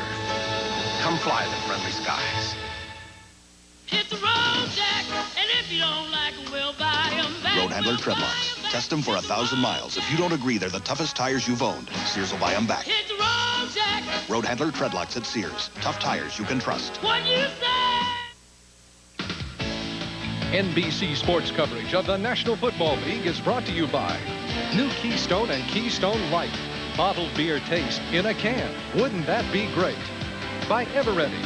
100 years of meeting your power and safety needs. And by Mitsubishi, bringing you a full line of award-winning automobiles. See them all at your Mitsubishi Motors dealer. Well, Ahmad, in this area, as one who grew up as a youngster, I know your mother used to tell you, go play in the falls. That was a beautiful look at the beautiful Snoqualmie Falls. Our producer, Terry, you were telling me how to say it, and I grew up here, Terry. Off the first down, John L. Williams stopped at the line. Not taking shots at the folks in the truck who cannot answer back. A very wise move. Well, Terry is from my mother's hometown down in Mississippi, and I just want him to know that I know about that Snoqualmie Falls. Well, the Seattle running game once again has not gotten the job done, and Chuck Knox has tried to establish it right from the start with John L. Williams and Kurt Warner. A total of 31 yards on the ground for Seattle. 2nd and 9 at the 27. 3 minutes gone by. Third quarter. Game tied at 7. Craig able to connect. Lodgett making his second catch of the day, and he stopped short of the first down by Mike Johnson and Van Waiters. These people don't like it when people tackle Steve Largent very hard, but this is professional football, and it is a collision sport, and if you catch a ball over the middle, you're going to get treated just like this. Isn't he allowed to be tackled? Even if you're a 35-year-old future Hall of Famer. Seattle's offense is predicated on being able to run the ball because they like to pass so much off the play-action fake. If they can't run, there's no reason to fake a run because you can't run anyway. So they've got to run the ball in order for the passing game to be. Third down, 3, and a first down off the reception by Brian Blades. 11-yard pass play. Hanford Dixon, the right corner, making the stop on Blades in his second season out of the University of Miami. He came up hobbling in the first half, but able to return to the action and is okay. Brian Blades, just a great catch. Reaches in, a nice throw by David Craig. Puts it right in his chest. Very hard to miss those. Blades runs those great routes and has those excellent hands. And as I told you earlier, the entire Cleveland defense, they respect Brian Blades. Get the ball! So the first down for Seattle. Handoff with a nice hole this time for John L. Williams, but again, only a short gain. Clay Matthews, Carl Hairston on the stop. Well, the Giants are getting clobbered by the LA Rams, who are trying to stop a 4-game losing streak. In any other sport, that could be a week, but in football, that's a month. You lose 4 games in a row, that's 1 month of losing. Rams coming off that tough loss in overtime last week to the Minnesota Vikings. Mike Merriweather still trying to figure out whether he got 2 or 6. I think he's been reading a rule book all week. 2nd and 7 at the 47. And Craig going up top. And it is picked off. Felix White with the interception. The pass intended for Brian Blades on a post pattern. So Felix Wright with his 5th interception of the season. He had 1 for a touchdown last week in Tampa Bay. That is only the first turnover of the game. We'll be right back. Like the all-pro he is, he's supposed to force the receiver inside. The receiver thinks he's wide open, but look who shows up. Felix Wright playing center field. His job is to not let anybody catch anything in the middle of the field. And he makes a great play with that interception. Cleveland leading the AFC with a +12 and takeaway giveaways. First turnover of the day. And the Browns from their 13, hearing it from the crowd. Metcalf peels off. Kozar able to throw long. The defender fell down, but he was off the mark, and a penalty marker has been tossed. Webster Slaughter, the intended receiver. Patrick Hunter started with him step for step. Webster Slaughter appeared to be wide open. It was a late flag. Has to be pass interference. And it's on Patrick Hunter. Illegal contact. Defense. Number 27. 5-yard penalty. First down. Webster Slaughter with a beautiful stop-and-go route. He just totally fooled Patrick Hunter. And Patrick Hunter doing what all smart cornerbacks do. Instead of letting him catch the ball for a touchdown, he just pushes him because he was certainly beat. The thing that Webster Slaughter has going for him, he averages 20 yards a catch. You have got to respect his deep threat ability at all times. And Slaughter comes to the left for this first down out the 18 on the 5-yard penalty.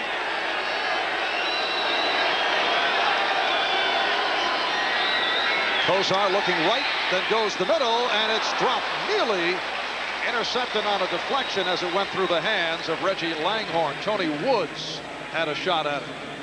Bernie Kozar just put heat on that ball, trying to throw it through Tony Woods. Bounced off Tony Woods, and Langhorne had a chance to get the ball, but just couldn't react. Kozar just letting loose that ball right by Tony Woods. That's a catchable ball. Got to catch those. At this point, Bernie Kozar, who has had a splendid season, not burning it up. 8 for 17, 69 yards. 2nd and 10 from the 18. Metcalf now lines up behind Manoa.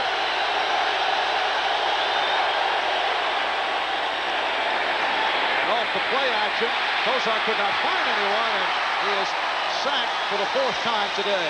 Alonzo Miffs. Well, wait a moment. Perhaps a delay of game, a penalty marker thrown. And here's Howard Rowe to explain. Yes. Delay of game against the Browns. Bernie Kosar trying to change the play, change the formation, change the snap count. Delay of game, offense, 5-yard penalty, second down. They say this Kingdom has the best 12th man, meaning that they get loud here. And Brian Brennan right here. This is Brian trying to figure out what the play is. He can't hear anything. Bernie trying to change things. And the 12th man here playing an important role here. Well, the noise rule was called on several occasions during preseason, but they have certainly been reluctant to call it. We could have a situation here very shortly. This time Kosar wasting no time and able to swing it to Barry Redden. I think, Marv, that the only way they should be able to call that noise rule is if they lower the price of admission. Because if you pay that much money for a ticket, you ought to be able to come in here and yell as loud as you want to. And I'm sure the NFL owners will go right along with that. What do you mean, change the noise rule or the price lowering of the admission? price. 7-yard advance for Barry Redden. Yeah, there is something wrong about legislating against fans cheering for the home club, although in this case they are trying to interfere with the play on the field. Well, isn't fans short for fanatic? That's what those people are. It's a 3rd down and 8 at the 20. And Kosar again having trouble and now pleads his case to the referee. And we may have another delay of game right here. We do. The procedure is that the referee can step in and say either play or yes, you're right. And there can be a warning which will lead to the home team losing timeouts and eventually can be penalized. Howard Rowe took no time in making that decision. When Bernie turned to look at him, he just pointed, stand with the ball. And now the officials will talk it over. Howard Rowe is a rookie referee. He has been in the NFL for 6 years as a back judge. We had a delay before timeout, 5-yard penalty, offense. So Kosar was attempting to call for a timeout. I think for Howard Rowe, things are a bit more quiet on the insurance side, which is what he does in real life. To his credit, though, he's not wasting any time. He's not indecisive about anything. He is not intimidated by quoting the rule book here in this game. He's telling Bernie, hey, get underneath the ball, try to get the play off. Well, this is similar to what happened in baseball several years back when Commissioner Bart Giamatti tried to legislate the balk rule, and it got to the point that the balks were being called left and right. Then they decided to change the rule. Same with the noise infraction. They have discouraged the call of penalties against the home team. So Kosar now able to get it off and completes for the first down to Reggie Langhorne, a 15-yard pickup. Marvin, all my years of playing, I have never had a problem with crowd noise. I've never been able to go into a meeting and say, you know what, I messed up because I didn't hear. You think perhaps crowds now have a higher decibel level? You played in domes, of course, but I think there are more dome stadiums these days, and I think that is what has added to it. I think if it starts to worry you, it's something that, you know, I don't think it really bothers a team. It just took a jarring hit from the nose tackle, Joe Nash. You think about those Big Ten schools where teams would go in there to play, they got 80, 90,000 people in there. It never bothers them. It's just something that will make you worry, you know, when you're preparing to play a game against a team like Seattle here in the Dome. 2nd down 7 at the 32. Backup tight end Ron Middleton now has come on. He's a 4-year man out of Auburn, primarily a blocking tight end. Slaughter lines up to the left side. 7.5 to go in this 3rd quarter. Browns and Seahawks tied at 7. The swing handled by Manoa. Did a nice job and runs for the first down and some more. Eugene Robinson finally collared him out of bounds. A 13-yard advance and a good play by Manoa, who made sure that he had the grips on the ball. Eric Metcalf has rubbed off on everybody. Tim Manoa, a little swing pass out of the backfield. Make sure that he has the ball. Now watch, here's a move. Here's another move coming up. Nice, Tim. Then takes off down the sideline. You see, he tries to punish people just before he's run out of bounds. Having a big day here today, Tim Manoa. Third catch for 32 yards. He's also run for 38 on 7 carries. Draw play for Manoa, and the penalty marker is down. Well, coming into today, we were talking about the all-around game of Eric Metcalf coming off a 233-yard all-purpose day, but Manoa pulling one out of the pages of Metcalf the way he has gone. Offense, number 68, holding, 10-yard penalty, first down. The left guard, Ted Banker, is called for the penalty. The Browns have Greg Riccozzi at center, Banker and Fike at the guards, and Risen and Farron at the tackles. Farron playing for the injured Ricky Bolden, who's out with a shoulder problem. May be back, though, within 2 weeks. Excellent chance for Tim Manoa. It gets boring when all you do is block. I think he's very excited he's a part of this game plan today. First down and 20. Kozar with the time, and a beautifully tossed pass for Reggie Langhorne. A 27-yard reception, and the Browns, taking advantage of that interception of Dave Craig, have moved downfield. They move within the Seattle 40-yard line. And Reggie Langhorne dropped the ball a little bit earlier. Bernie Kosar comes right back to him. The last couple catches he's made have been great catches. As a receiver, when you drop a ball, the best thing that can happen to you is you get a chance right away to catch another one. And Langhorne showing that, you know, give me another shot, I'll catch it. First down at the Seattle 38. Brennan to the right, Slaughter left. Handoff for Metcalf, picking his way to the 35. So that will set a 2nd and 7. Metcalf, 14 carries, 61 yards. Swing around the 10-minute ticker. Rams maintaining the lead on the Giants, trying to stop a 4-game losing streak. San Francisco big over Atlanta. Atlanta coming off a victory against Buffalo. And Dallas seeking win number 2. They lead the Phoenix Cardinals. Here, the Browns and Seahawks tied at 7. Marv Albert with Ahmad Rashad. 5:50 to go in the third quarter. 2nd and 7. Cleveland at the Seattle 35. Kosar overthrows Langhorne. Ernie had quite a bit of time that time to try to find a receiver. Not many people open. At the last moment, he tries to fire to Langhorne. See Bernie setting up. Langhorne running a crossing pattern, trying to take Harper and run him all the way across the field, and Bernie just a little bit high on the delivery. Langhorne not able to come up with the catch. Bernie Kosar, usually a mistake-free quarterback, deadly on the short possession routes, has that amazing quick release. Jack Johnson, number 54, that line judge over there, was my little league coach. Really? Third down 7 at the 35. Kosar eluding the rush and completes. Ball was jarred free but out of bounds. That a completed pass for another first down. McNeil on a 16-yard pickup. Bernie Kosar using his players very well. You see the ice cube now putting pressure on Harper deep. As soon as he turns, McNeil breaks to the outside. The ball's right there. Nice catch. You have to always play McNeil, Webster, Slaughter to go deep. Once they run a route about 15 yards, the defensive back has to turn. At that point, they're breaking it off. First catch of the day for McNeil. And a first down at the 20. Metcalf.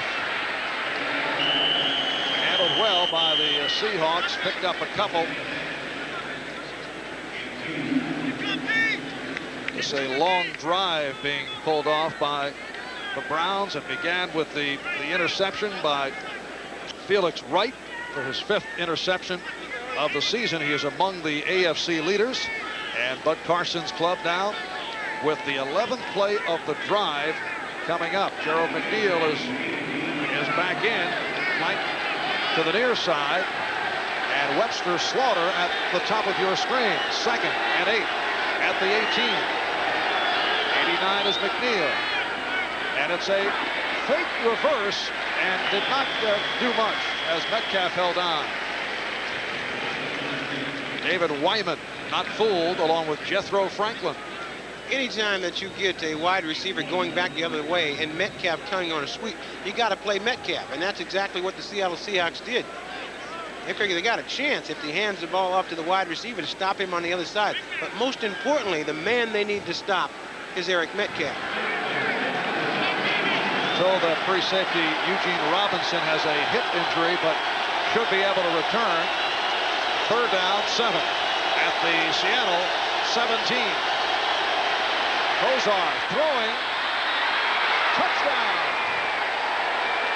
Lawyer Tillman using his 6'5" on Patrick Hunter, who goes 5'11". They've tried that a couple of times, and Tillman, who caught his first NFL touchdown last week, comes up with number 2, the rookie from Auburn, a 2nd-round draft pick. He was a holdout, still learning the system, though, able to use his extension for a 17-yard touchdown pass play. Just a flat-out go pattern. He gives a couple of stutter steps at the line of scrimmage and then takes off down the field. And the most important part of a route like that is the quarterback throwing the ball to a point that you can jump for it. Right. Matt Barr nails that straight through.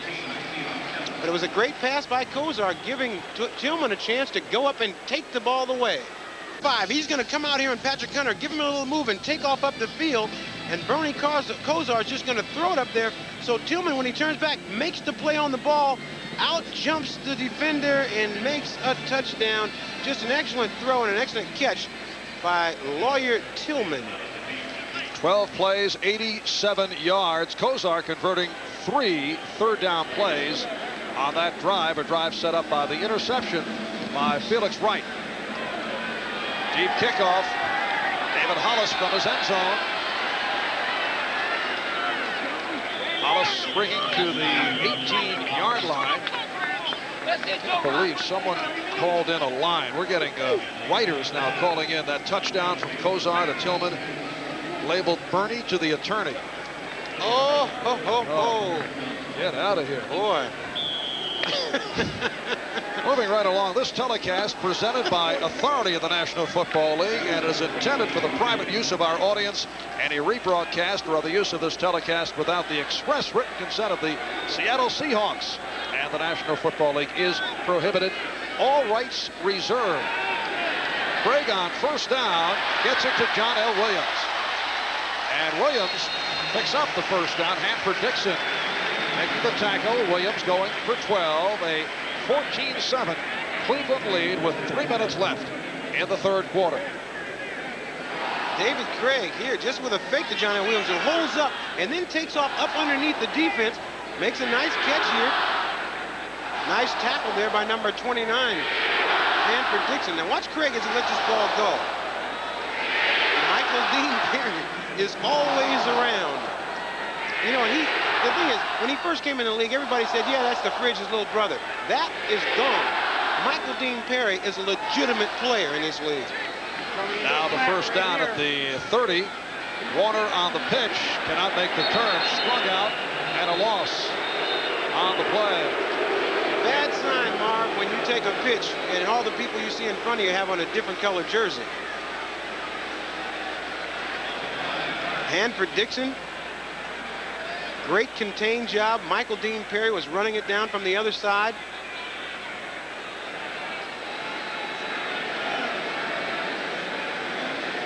And Warner now showing only 19 yards off 11 carries. He lost 4 on that last carries. He tried to make the turn, and Seattle with only 27 yards rushing thus far. 2nd down, 14. Back at the 26. 2:20 remaining in the 3rd. And Craig for a diving Largent. It is short of the 1st down. Minifield on the stop. Picked up 12. Steve Largent, the master at running pass routes. They call him Yoda. because he was such a master at running routes, and he just picked up his 800th career reception, something that receivers only dream about. Just adding to his NFL record. The crowd at the Kingdome responding. He's also caught at least one pass in 171 straight games. That record continuing. 3rd down and 2 at the 38. Craig for Larkin and a first down. Make it 8:01. 8:01. Nice reception. A little 4-yard gain, but a reception nonetheless. You know, I played a major part in Steve Largent's career here. Actually, I was traded the day that he came on this team. I think they knew something. That was 800 catches ago about.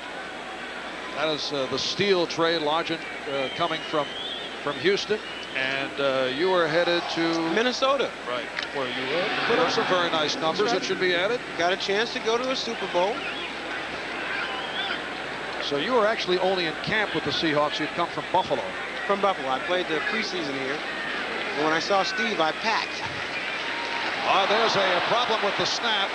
So that's the first time we've seen it today. There was a problem on a handoff last week. That among the many problems that the Seahawks had against Kansas City last week. Craig with 2 fumbled center exchanges, 2 fumbles on sacks, 2 on running plays. For 6 of the 8 fumbles, 4 lost for the Seahawks. And that worries Chuck Knox so much. It's just, I mean, my old coach Jerry Burns used to, anytime that ever happened, he would just say, you 2 guys, center and quarterback, go off in a room somewhere and work it out. I mean, there's nothing you can really say to them. They just have to not let that happen.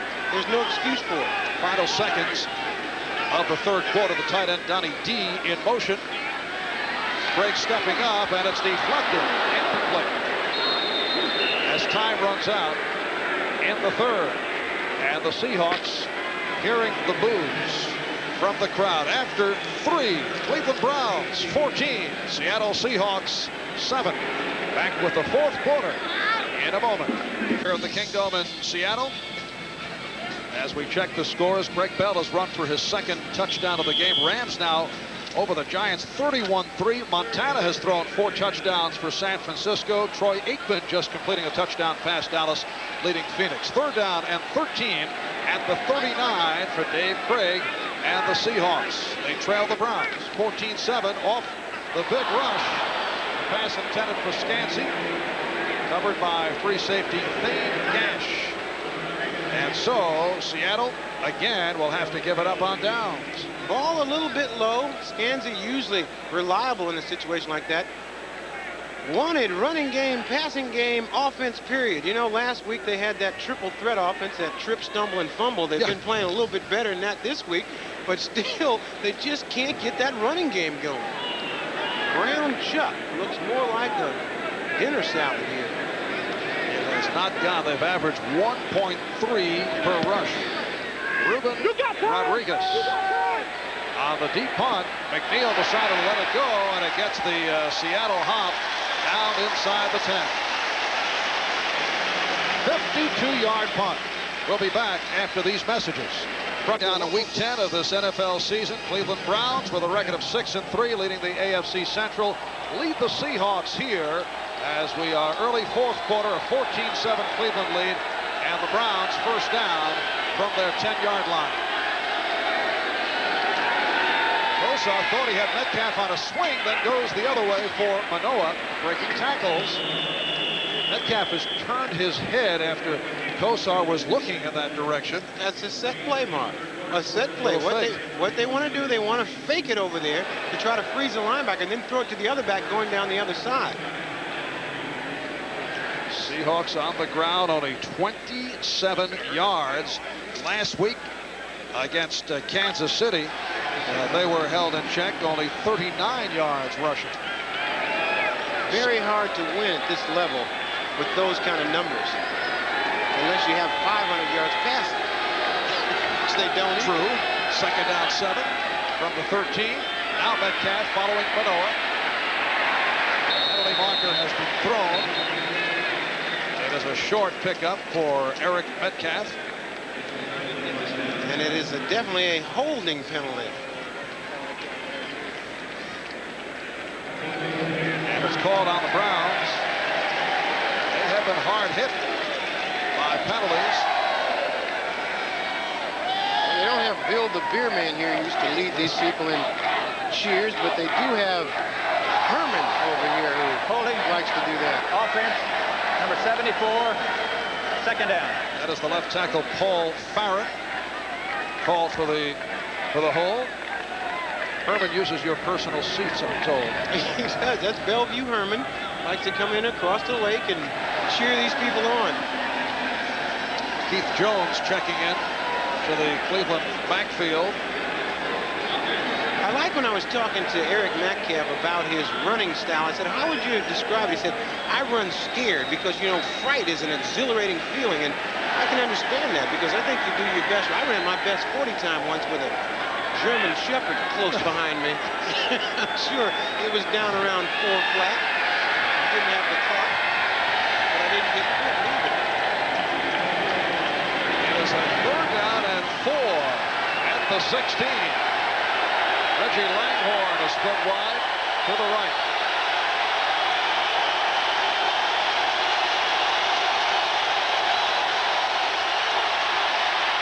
And Kozar completes to Brennan for the 1st down. James Jefferson on the stop picked up 7. We were chatting yesterday at the Browns practice with Brian Brennan, and he was very happy to report that he would be a major part of the game plan. That not the case last week.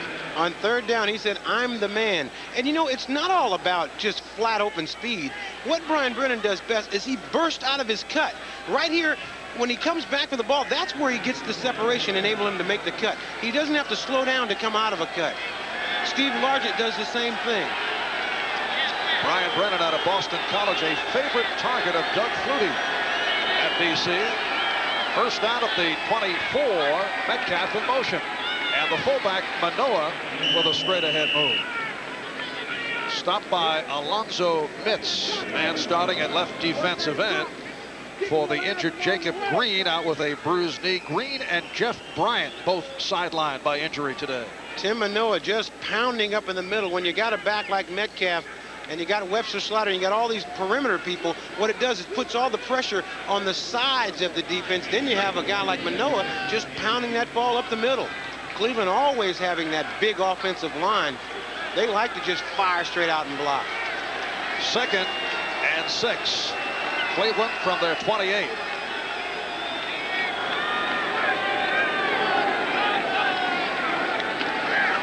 Play action, and Kozar goes sideline, and it's incomplete. Webster Slaughter trying to come back for it, covered by Dwayne Harper. You won't see Webster Slaughter drop many balls. There he had a nice pattern going, tried to come back with the ball, but just couldn't hold on to it. Apologizes to Bernie as he goes by. San Francisco extending to 38-3 against Atlanta. 11:50 to go in the 4th. Cleveland 14 and Seattle 7. Kozar to Blades in the 1st quarter. 8-yard touchdown pass. Late 2nd, Manoa took it in from 1. I should say Craig to Blades in the 1st quarter. Then late in the 3rd, Kozar to Tillman on a 17-yard pass play for the 14-7 advantage. 3rd down 6. Kozar in trouble, and down to go. Rufus Porter will receive credit for his 2nd sack of the afternoon. If he gets the full sack, make it 10 on the season.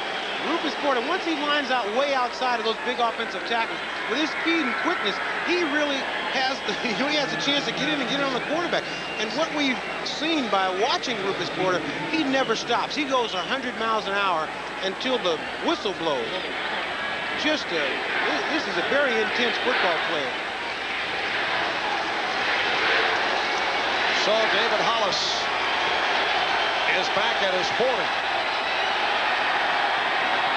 And the punt by Wagner. And again, he just did get it away. Hollis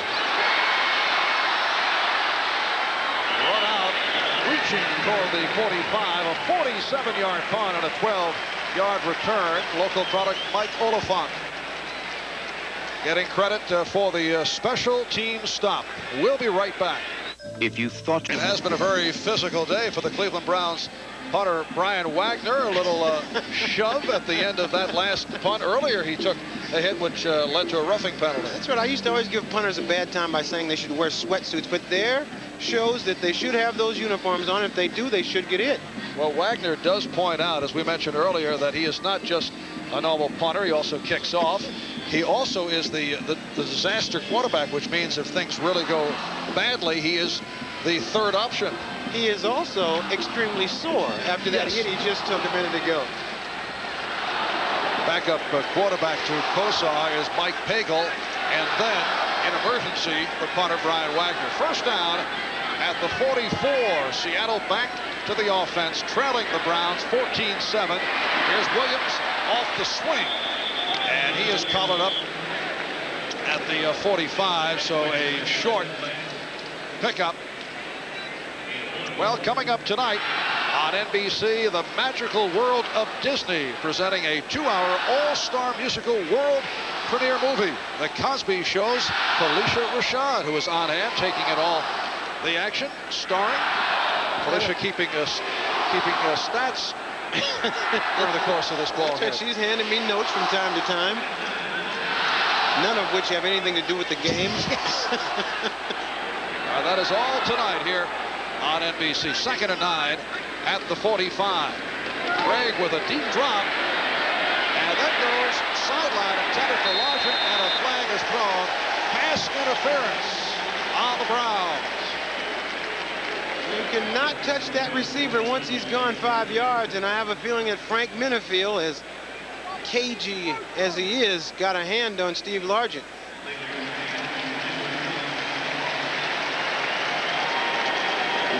Minifield, one of the best in the business.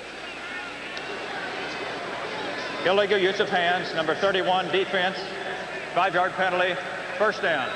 There's Minifield playing that man-to-man. Largent with a nice move off the line of scrimmage. Now he's trying to head him up, tries to go back inside. Minifield just grabs his jersey. And Largent just a master at running pass patterns. And you got to be a master in order to get open on a guy like Frank Minifield, who watches so much footage that he feels like he knows the guy personally by the time he plays against him on Sunday. Seahawks now first down, midfield. Pitch out for Warner. Again trying to make the turn, and this time he does. Run out by Minifield, so Kurt Warner going for 9. It'll be a 2nd down and 1 at the 41. There is Warner. Last year ran for 1,025 yards, among the leaders in the AFC. His 4th 1,000-yard season.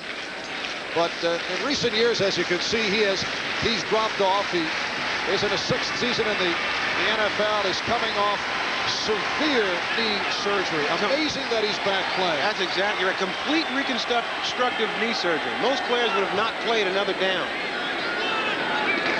2nd and 1.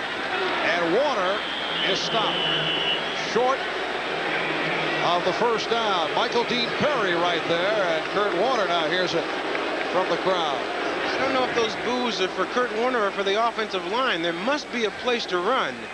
And the only person that I've ever seen run without an offensive line was Jim Brown. Wagner got a little owie there on his knee. Took the shot, as you saw, on that last punt. He's all right.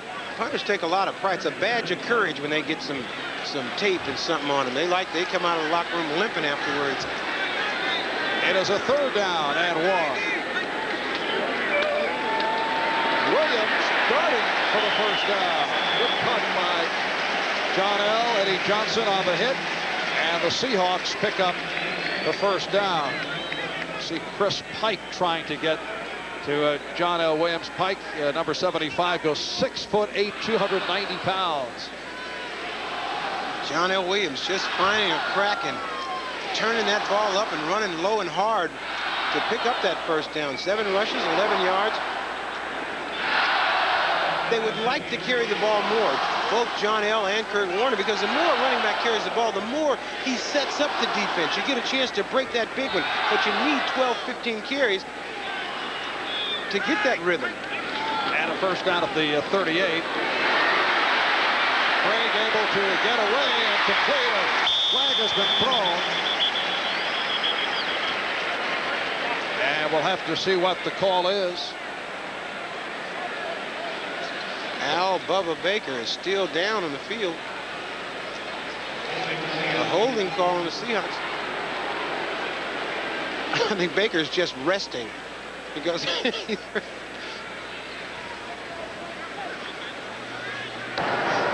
Offense, number 70, holding, 10-yard penalty, first down. That is Ron Mattis, the left tackle who started last week, then was pulled when he was beaten for a sack by the Kansas City outstanding rookie linebacker Derek Thomas, and rookie from Notre Dame Andy Heck getting the start today. Mattis back in there now with Bailey, Feasel, Millard, and Wilson. Mattis also going both ways. They will make it a chance to see him once they get in the goal line situation. He's playing defensive tackle. We saw him working out defensively yesterday. Of course, the Seahawks shorthanded. And Craig is sacked for the first time today. Michael Dean Perry getting credit for his 4th of the season. You can hold those guys out for a while, but sooner or later, guys like Michael Dean Perry, excellent reverse move there. Yeah, I mean, watch Michael Dean Perry, number 92. Watch this little spin move. Takes him outside and then spins all the way around right into the quarterback. It's almost like watching dancing bears. I mean, you don't think a guy with this much weight has that much agility, but boy, it's frightening out there to see these guys run. 280 pounds, he's 6 feet. Craig has now been sacked 27 times. In 10 games, only Ken O'Brien and Bubby Brister have been sacked more often. Oh, it was intercepted off a beautiful grab by Clay Matthews. What a catch by Matthews, directing traffic. He was looking to lateral. Beautiful run for 25 yards. Largent made the tackle.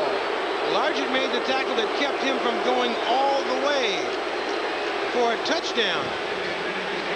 Great catch by Clay Matthews, who loves to play this game. Looked like he had stickum. He really did. He just put that paw up there and brought it down. He said, Craig trying to find Largent. Nice catch there by Matthews. Now watch the run. All defensive players want to lateral the ball at some time. That's a heads-up play. Now he's looking for somebody. Now he's pointing, trying to get somebody to block. He wants to lateral, and Largent makes a great stop. His first interception of the season, and the Browns will take over at the Seattle 30. By Liberty Mutual. For your insurance and financial service needs, America believes in Liberty Mutual. And by Extra Gold Draft, the party time beer with a full tilt taste. Well, the Browns starting out from the Seattle 30 following the interception by Clay Matthews, and Tim Manoa reels off 8 more. Darren Como on the stop, and there is the Pro Bowl man Clay Matthews, who picked off his first interception of the season. And one of the few players that when they had a coaching change, you question things, but coaches have to prove themselves just like players. And once that Bud Carson had proved that, I mean, he's proved himself all along. Everybody knows he's a great defensive-minded coach, but Clay Matthews said that he had some question at the beginning, but now he is really enjoying playing in Bud Carson's system. Particularly, he was telling us after the final preseason game against Tampa Bay, Matthews and other Cleveland veterans were wondering, does this coaching staff have the goods? 2nd down and 2, and a first down is picked up by Tim Manoa. Carson and some of the new members of the coaching staff actually had to prove themselves to the veteran players. That's always the case, and anytime you have a coaching change, I mean, you have to come in and establish the fact. I mean, veterans just don't, you can't throw your reputation out there and the veteran go, oh yeah, fine. But I think they're finding out that Bud Carson has coached a lot of great players, and every player I've ever talked to say, I love playing for Bud Carson, and that's what these Cleveland Browns are starting to say too. What the players like about Carson, and I think that would be same thing will be said of the media in Cleveland and wherever Carson is coached, is that he is so candid. He does not cover up, gives you frank opinions. Here's Metcalf with a change of direction. Stopped by the nose tackle, Joe Nash.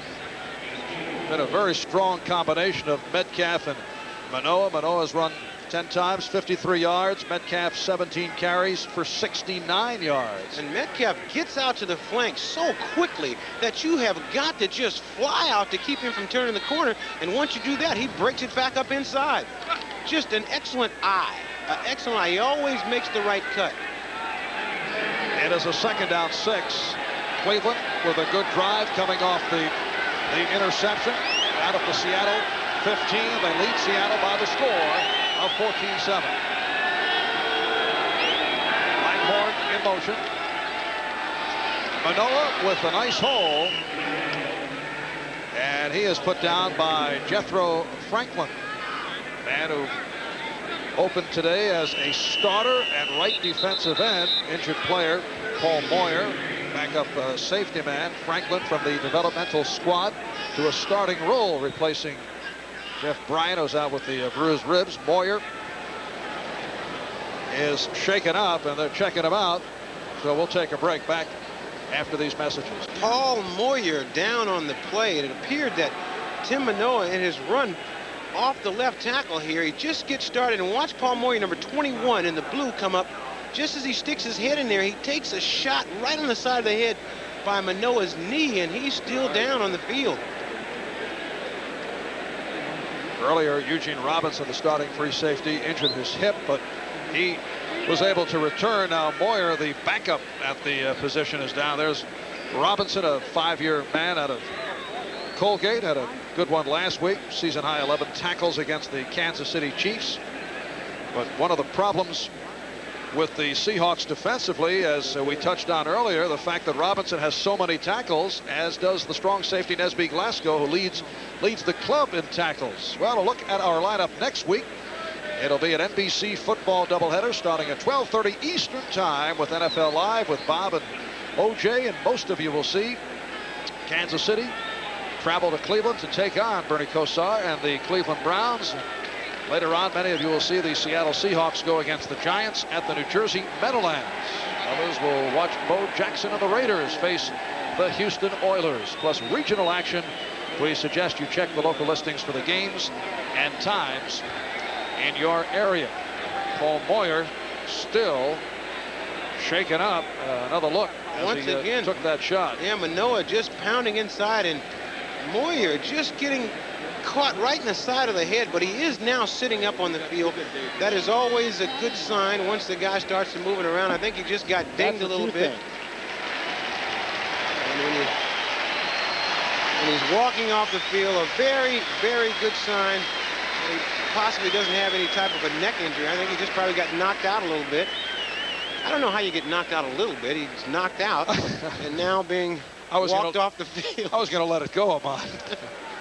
Being knocked out a little bit is when someone else is knocked out. Right. One more shot. He gets a Moyer, number 21, gets a bad angle, gets his head caught up in there, and just takes a knee by Manoa. And he's now leaving the field under his own power. So that's a good sign. Paul Moyer in his 7th season out of Arizona State. As you see, 4:42 to go in this 4th quarter.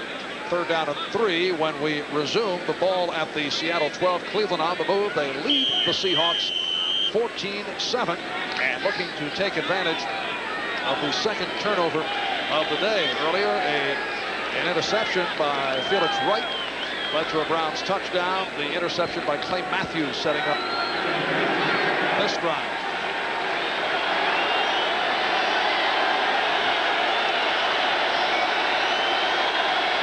Metcalf flank to the right side. Man-to-man coverage on Metcalf. But back to the ground, and Manoa is stopped short of the 1st down. And so we will have the first field goal attempt of the day. That is Matt Barr looking for his first activity of the Sunday afternoon. 10 for 13 on the season. The last 2 weeks he has not attempted a field goal, so it has been a long time between field goal attempts. Mike Pagel, the backup quarterback, will hold. It is a 29-yard attempt with the angle to the right. One thing, he's got a fresh leg.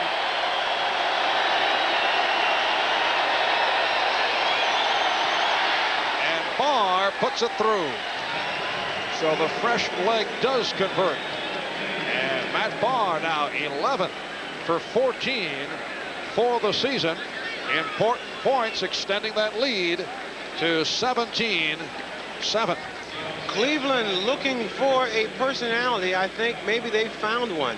A lot of times when you're in the hunt and you play a team like Seattle that's towards the bottom of another division, you have a tendency to let down. But when you can come into a place like this and really expand and go out and beat a team like this, it really gives you a lot of impetus onto the next week and on into the playoffs. And next week, Cleveland Browns home for Kansas City. I will take a complete sweep around the scoreboard. Denver winning on a last-second field goal. Buffalo winning big. Miami over the Jets. New Orleans beating New England. Washington, all the scoring in the first half of that game. Chicago defeating Pittsburgh. Minnesota with the victory. Detroit over Green Bay. Run and shoot offense coming through this afternoon. Giants getting crushed by the Rams. And here Cleveland leading Seattle 17-7 with 3:25 remaining in the fourth quarter. When I talked to David Craig before the game, I said, you know, the one good thing about it is you guys still have a chance. You got to win every single game. He said, yeah, that's the only good part about it. And, you know, they started off playing like they were going to come out playing better. This is Elroy Harris on the return across the 21-yard line. Well, that is a long shot, though, for Seattle with that record of 4-5. Game behind the Raiders. It doesn't get easy for them, though, Mar. When you're 4-5, the teams that you think you can beat, they think they can beat you. Well, there's not. You know, I don't know if there are any teams there that they really think they can beat. You look at their schedule, it is vicious. Next Sunday, Seattle goes east. They play the Giants at Giant Stadium. Then they play at Denver and return home December 4th for Buffalo. Greg handling the high snap, and it's batted down. It is rejected by Tom Gibson. 6'7" defensive end. Tom Gibson, there he is, out of northern Arizona, getting a piece of it. Carl Hairston is down.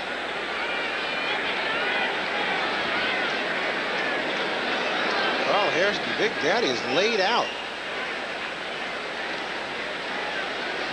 So this becoming a very difficult game physically. Just a moment ago, you saw Paul Moyer hit the deck, taking the knee from Tim Manoa, and now Carl Hairston, who goes 6'2", 275, is flat out. David Craig trying to throw, but boy, when he hit him right in the chest with the ball. And you know, Tom Gibson, a man as a senior at Northern Arizona, led the nation in batted passes. That is his specialty. I didn't know they kept those kind of stats. Batted passes? How many? It's from Tom's personal file. How many? 97 as a senior. I don't. More than anybody else. Yes, right.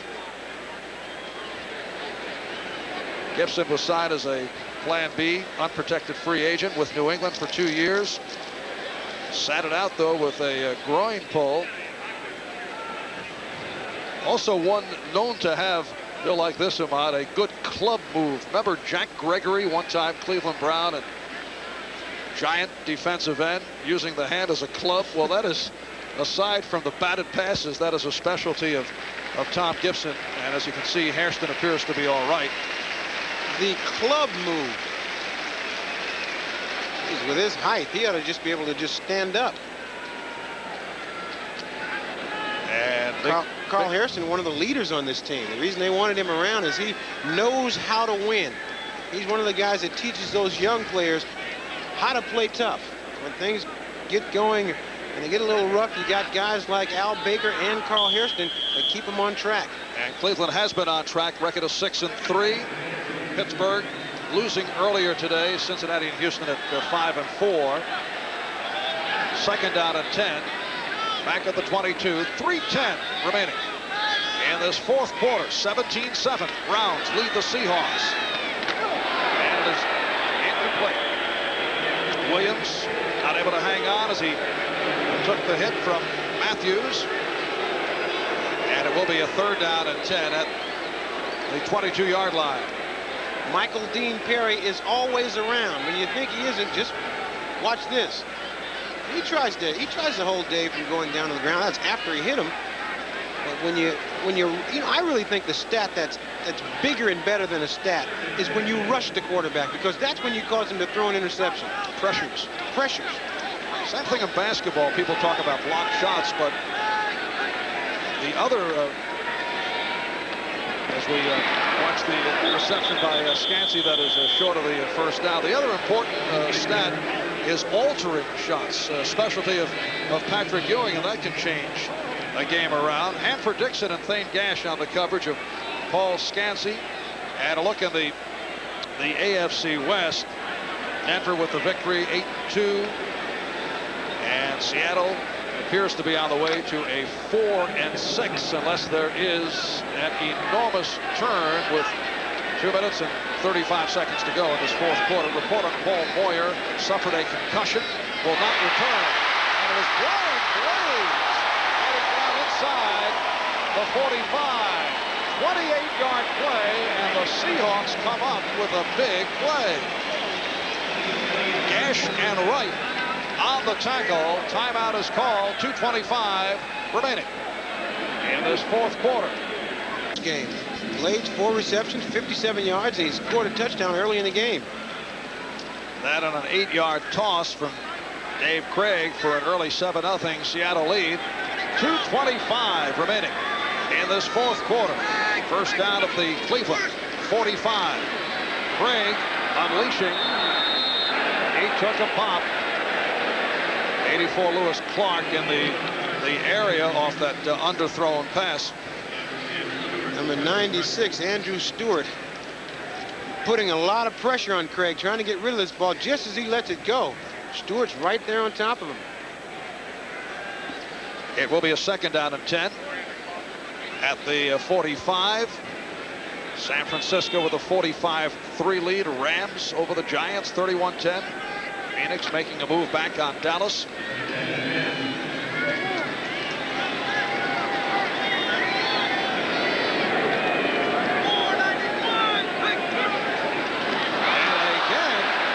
With the snap, but it took the good hop for Craig, and it's incomplete, intended for Blades. Hanford Dixon on the coverage, and these fellows really have a problem.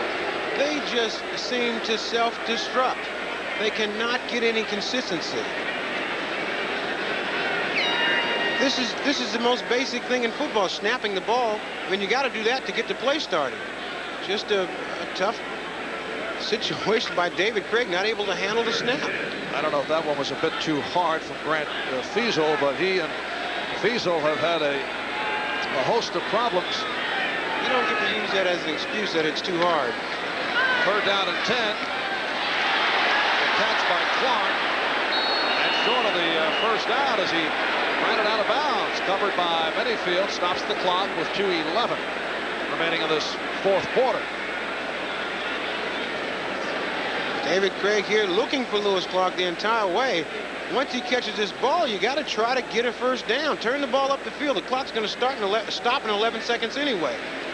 6 yards short of the first down. I wonder if he lost count of the downs. Running it out now. Seahawks in danger of giving up the ball on downs. It's a wonder that Chuck Knox has hair. I was going to say that this kind of play makes your hair turn gray, but you could lose your hair. 4th and 6, margin in motion. Craig avoiding the rush. Craig running for the first down and has it.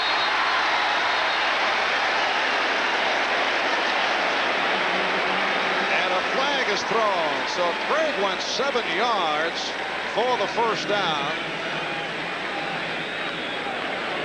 Very good scramble by Craig. He was trying to look down the field to find a receiver.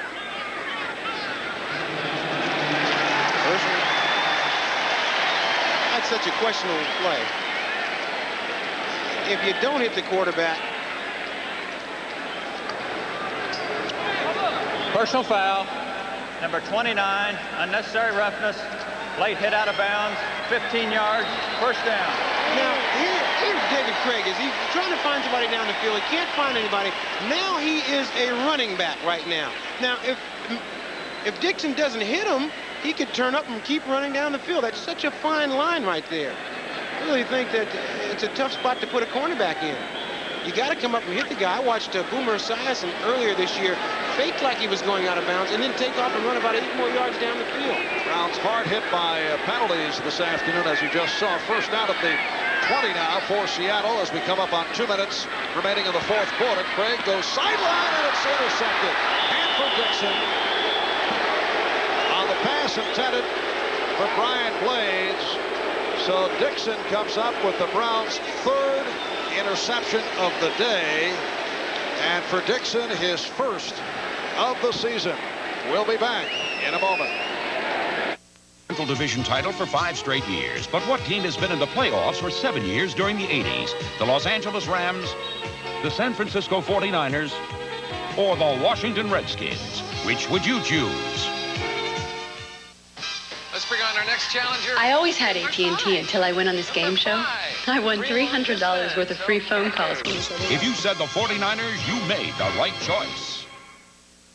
Hanford Dixon watches more film than anybody that I know, and this is how it pays off. He knows where the ball's going before the receiver does. Hits him right in the chest. A great play.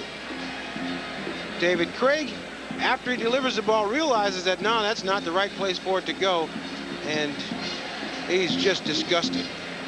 14 interceptions on the season for Craig. Picked off for the 3rd time today. Hanford Dixon in preseason in a controversial move was moved to safety by Bud Carson.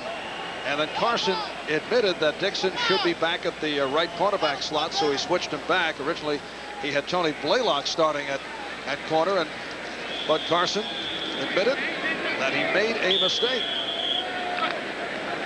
So the Browns with 1:58 remaining in this fourth quarter. Now we'll just look to kill off the time. First down at the 14, and Tim Manoa, who has had an outstanding game, running it across the 22, met by Darren Como. That's right, Marvin. Tim Manoa, I'd have to say that, you know, with all these big offensive guns they got on this Cleveland team, if we have to pick an MVP, my vote goes for Tim Manoa.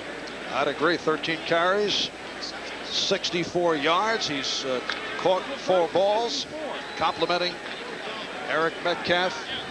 Ran style. Clock running down. Minute 25 remaining. 2nd and 2 at the 22-yard line.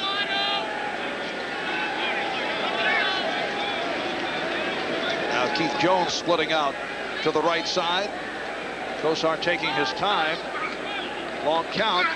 And again, it's Manoa. And he is short of the first down. Manoa stopped by Como, and a timeout is called. Clock stop with 1:04 remaining fourth quarter. This offense so well. You get all those guys that put the pressure on the outsides of the defense. Manoa 65 yards, rushing 35 yards, receiving. He picks up 100 yards the hard way. But like they put so much pressure with Metcalf running it outside, and Manoa's a guy that makes you play it honest up the middle, which enables Metcalf to then put pressure on you on the outside. You don't know which way to go. They're gonna get you one way or the other. And if you stop those two guys, then what do you do about Webster Slaughter? Steve Largent talking it over with Dave Craig as the time runs down. Metcalf picking up the first down. Thanks to our producer Terry Ewert, our director Ted Nathanson, our ace statistician Dennis Minishin, our spotters Dave Senko, formerly from the Buffalo Bills organization, now handling public relations for the sports department, University of Washington, and Stacy James did a bang-up job here in the booth. Seattle going 1-4 here at the Kingdome as time is running out, and the Seahawks drop to 4-6. They've lost 3 of the last 4. The Browns make it 4 straight wins as they stay atop the AFC Central, extending to 7-3. A methodical victory for the Cleveland Browns over the Seattle Seahawks. They do it by the score of 17-7. Bernie Kosar, David Craig talking things over. We'll be back here in Seattle with a wrap-up right after these messages.